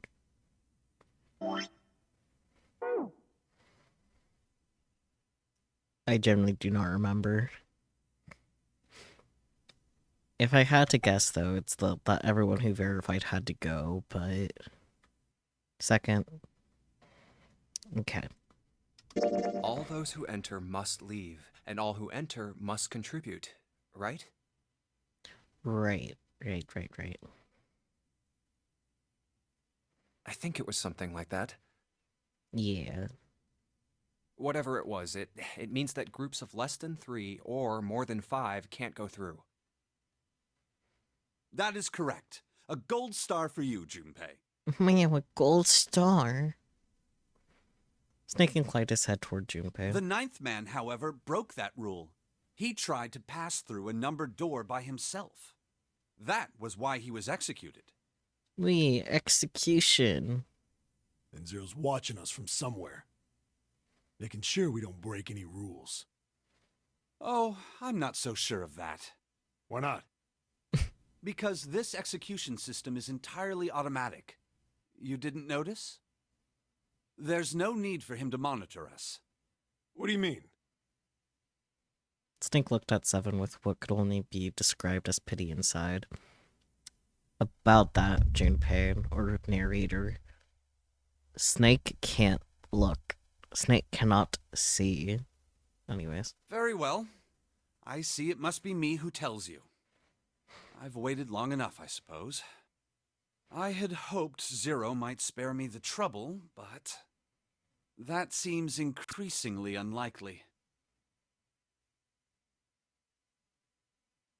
He couldn't see them, of course, but perhaps Snake sensed the confused eyes upon him. When Ace spoke, he gave words to everyone else's thoughts. Do you know something? Well, I know a great many things, but yes. What is it you know? Here. Snake removed a card from the pocket of his jacket. A card? What does it say? So, Ace, you just asked a blind man. See for yourself. With a flourish, he presented it to Ace, who took a close look at it and spoke. Come on now, what's the point of giving me this? Right, okay, so truly, Junpei is the only one that can read. Damn. Give me that. Santa snatched the card from Ace, but his expression of disgust quickly turned to one of confusion. Okay, it seems Santa can in fact read. Huh? The hell is this? Maybe not. Someone tugged it out of Santa's hands. I see. I just think Santa just can't read. Maybe. I wish the reason they all got put into this is because they're all incredibly stupid. Maybe. They all have one brain cell, and it's fighting for its life between all of them. The card went from 7 to Lotus, from Lotus to June, and finally to Junpei. He looked at it and understood. This is Braille.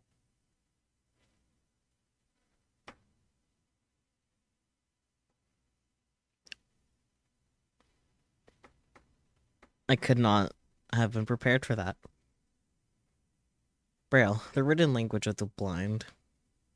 The card was covered with small embossed bumps.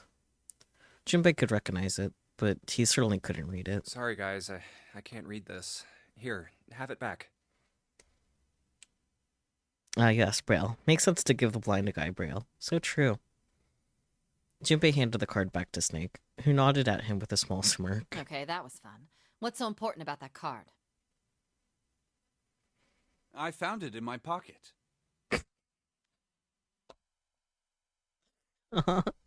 I can only assume it is a message from Zero.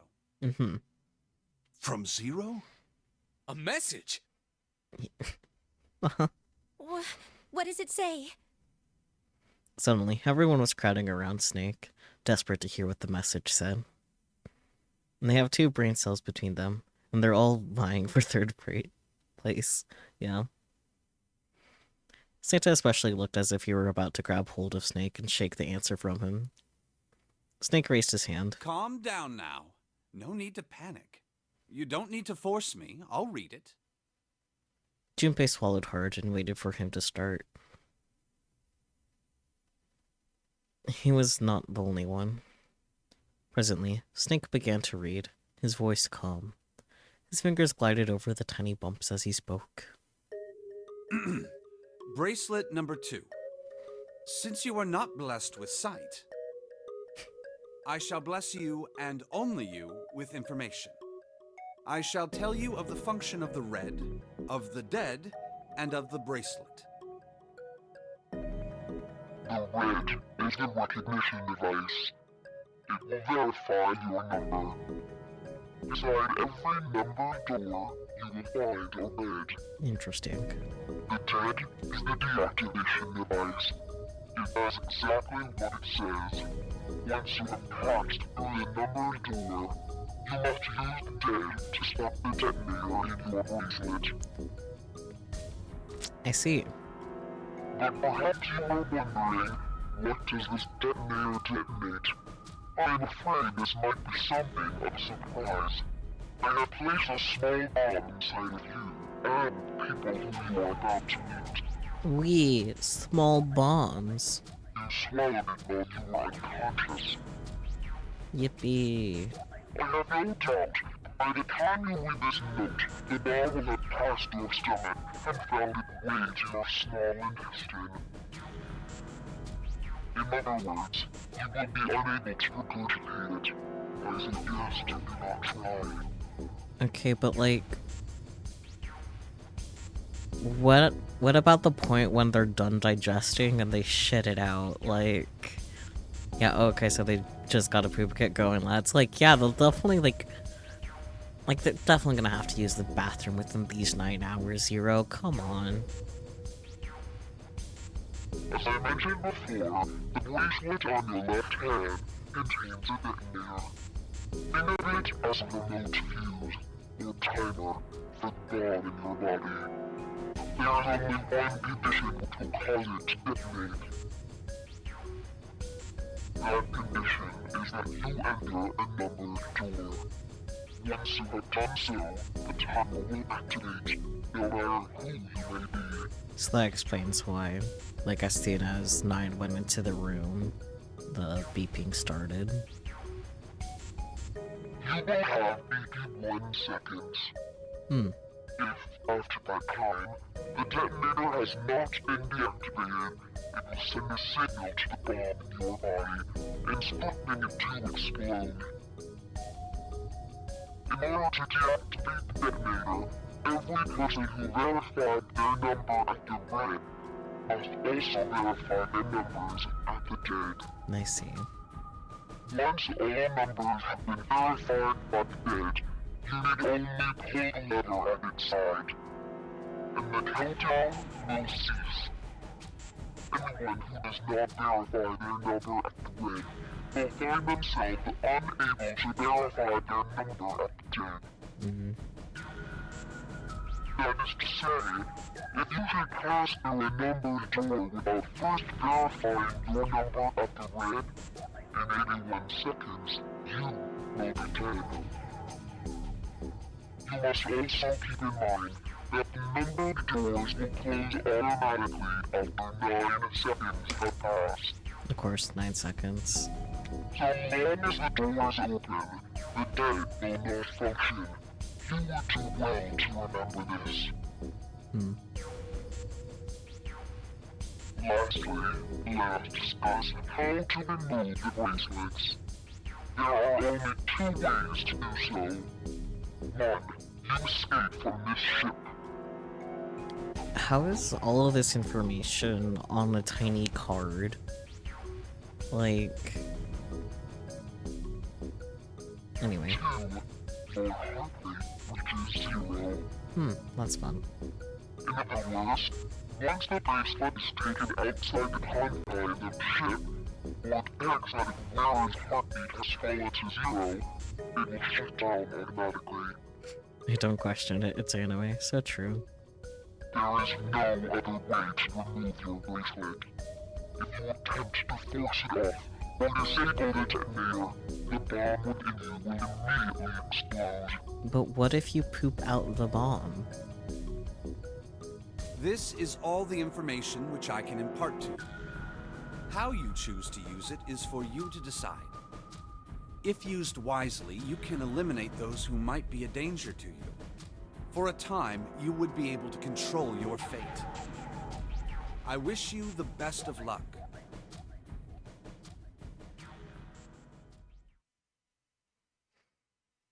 Snake finished reading and carefully returned the card to his pocket. So it's saying only those who verify their numbers at the red can pass through the numbered doors. Teams can't add or subtract people after they're scanned in. The Reds, Deads, and Bracelets enforce the rules. They're judge, jury, and executioner. Yep.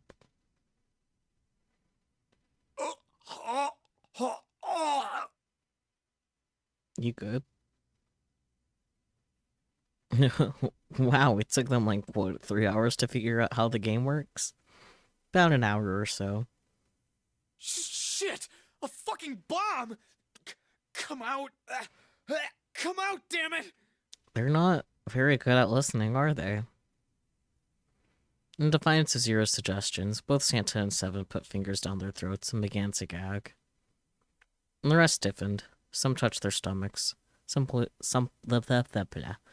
simply stared at their bracelets. And Junpei gingerly touched his stomach. There's a bomb inside me. Yup. The thought of it made him queasy. Bros, it's in your small intestine now. It's not gonna come up. It's okay. We already knew they're not smart. Oh, His stomach felt oddly hollow, and his legs were weak. what made Zero think creating this horror show of a game was a good idea? I mean... Junpei looked over at the others. Alright, I'm gonna ask one more time. Oh boy. This is Zero's plan to eliminate the world's dumbest people, yeah. Natural selection, but it's just Zero. Do any of you know anything about Zero?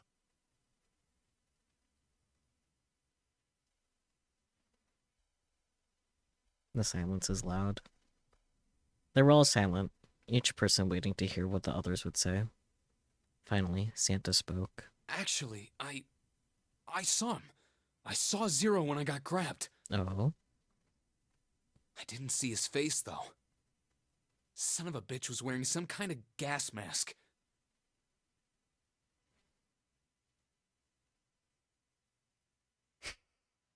What the hell? Come on, guys, give me something. You know, like surprise or something? Instead, it was Santa who looked surprised. There was a moment of silence, and then everyone spoke at once. I saw that too. I did as well. Me too. I didn't see inside the mask, though. That mask! It was really scary! Huh? Oh, so... If it makes you feel better, Santa, Snake definitely didn't see him. all of our abductions were the same. We were taken from home at midnight. The person claiming to be Zero had a mask on. There was white smoke, and then each of us passed out. We woke up to find ourselves on D-Deck, in a room with a 3-level bunk bed. How about you, Seven? Did the same happen to you? Only 7's story seemed to lack the detail of the others. Oh, me? Yeah, well, mine was just like the rest of yours. And that was all he had to say. Or he had said, rather. It had occurred to Junpei at the time that it sounded somewhat strange, but he didn't press the issue. Okay, that's good enough for now. He hadn't done so, because there was something that struck him as even stranger. So, I have a question. That was the mystery of the relationship between Snake and Clover. Snake and Clover, you were both kidnapped from the same room, and you woke up together. Junpei looked at them, thoughtfully. So, what's the deal with the two of you anyway? It was Clover that answered. Clearly, she felt she had nothing to hide. We're siblings. Ah, I see. Siblings? Yes. Snake is my older brother, obviously. That means I'm his little sister. That really so hard to understand? Junpei was taken aback. The others seemed just as surprised. She is correct, of course. He laid his hand on Clover's shoulder. Obviously, he doesn't see the problem. Are you, surprised? Well, yeah, but... Why? There are other people here with connections to one another. Those two, for instance. Snake pointed at Junpei and June. Oh, you mean between Jumpy and me? Ah, yes. You did say you were childhood friends, didn't you? Wait, you went to school together? Yeah. June glanced at Junpei, uncomfortable with the sudden attention. Well, yeah. Junpei felt somewhat nervous as well, and tried to scratch his head as casually as possible.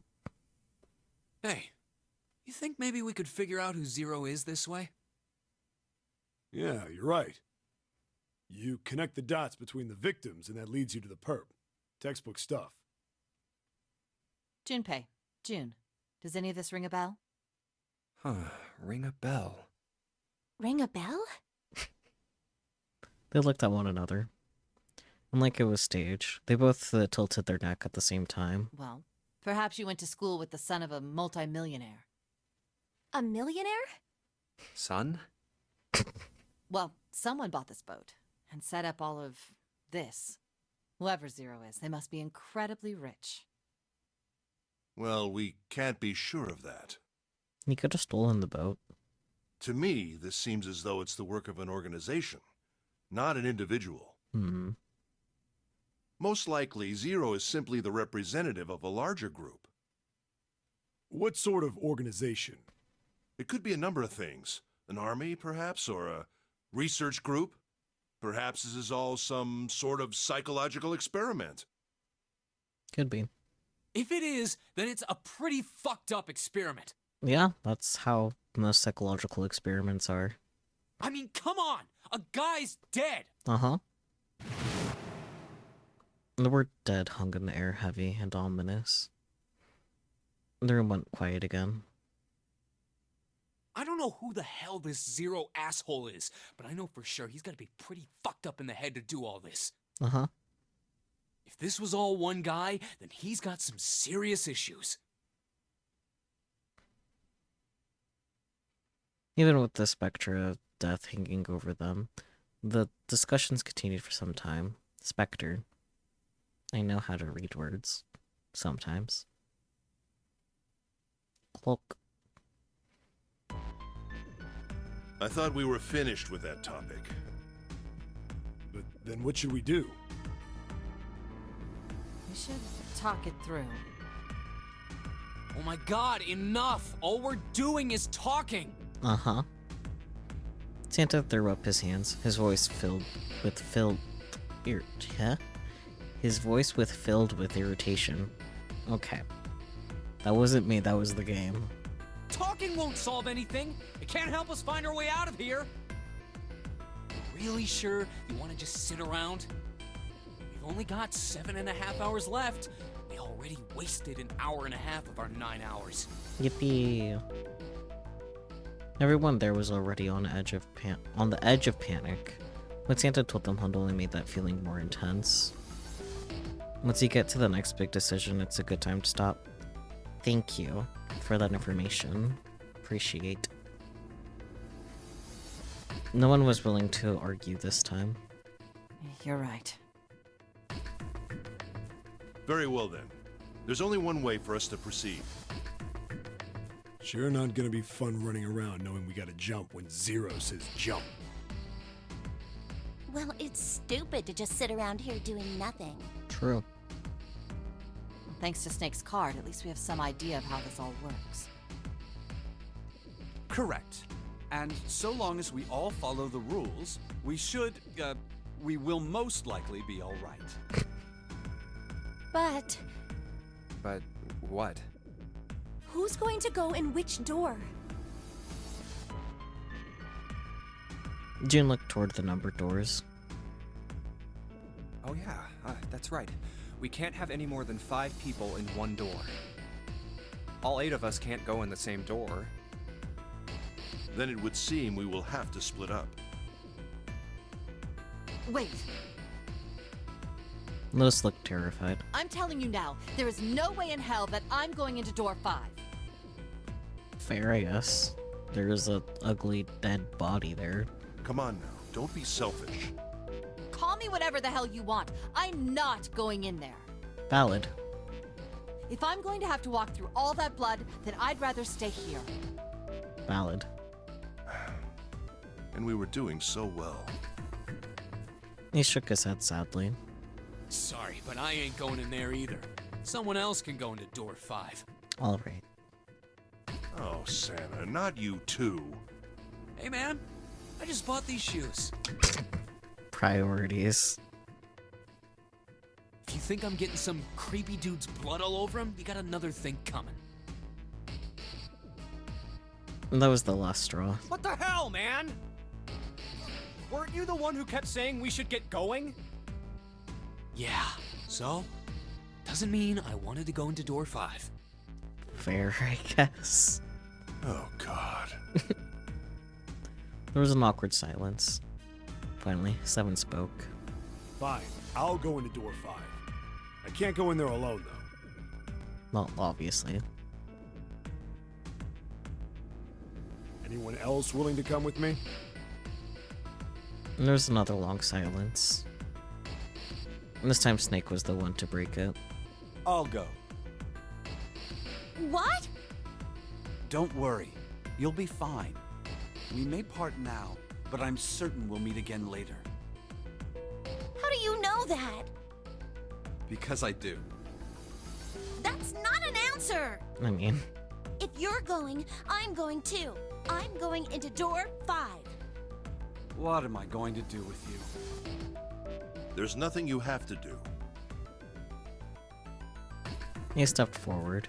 If I join you, the problem is solved, correct? 7 is 7, and Snake is 2. And if you add Clover's 4 and my 1, the digital root will be 5. Meow. Math. 7 plus 2 plus 4 plus 1 is 14. Mm-hmm. The digital root of 14. 1 plus 4 is 5. Yep. Oh, it works perfectly! That was cute.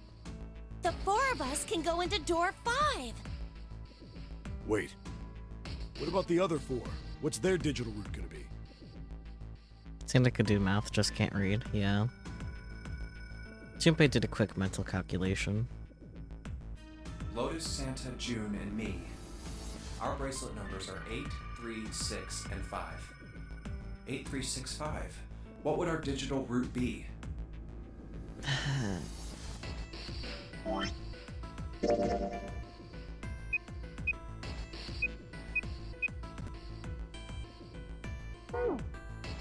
I should have known that because I know what door they were going through, but 8 plus 3 plus 6 plus 5 is 22. So, the digital root of 22, 2 plus 2 equals 4.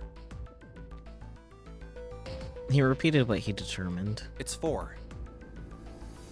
Add up our 4 bracelet numbers and the digital root is 4.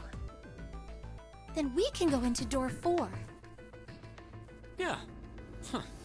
That worked out well. So the team assignments will be like this. 7, Snake, Clover, and Ace. They would go through door 5. Lotus, Santa, June, and me will go through door 4. Are these really the teams I want? Beyond door 5 is what remains of the 9th man. I never want to see that thing again, but something's telling me that it'd be a good idea to examine the corpse, even just a little closer. Of course, if I went through door 5, I wouldn't be going with Lotus and Santa. I could bring June with me through door 5, but that means she'd have to see the body in there. I don't want to put her through that. Junpei was torn. Should I stay silent and go through door 4? Or should I stop them and insist on door 5? As he turned his options over and over in his mind, Ace spoke up. All right then. It seems we've reached a conclusion. Shall we go? He began to walk toward door 5. I'm going through door 5. Clover and Snake followed, with 7 a short distance behind. We're over there too, right, Snake? The door's not going anywhere. Slow down. Which door? Okay. This is where I press the menu button and save in this slot. Yes. Finish saving. Return to the title screen? Yeah, actually. Thanks. That was so convenient. Delete save data. Let's not do that. That would be no. But yeah, this is very interesting so far. Yeah. I don't have any thoughts in my head, actually. It's a slow start. Yeah, that's fine, though. I don't mind slow starts. Got the characters real fleshed out, though. Yeah. I am definitely eager to go through more of this, learn more about what's happening. Yeah. I hope you guys are looking forward to this new game series adventure, and special thanks to Relix once again for gifting me the series, or the pack anyways. Obviously, they're playing a game. So true, Relix, so true. Yeah, I guess I should anticipate taking notes. I haven't had to do that for a game before. Well, this is good night. Yes, good night, everyone. Thank you guys so much for joining me. I really do appreciate all your support, and I look forward to seeing you all next time, be it tomorrow or next week, whenever you next come in. Good night and bye-bye, everyone.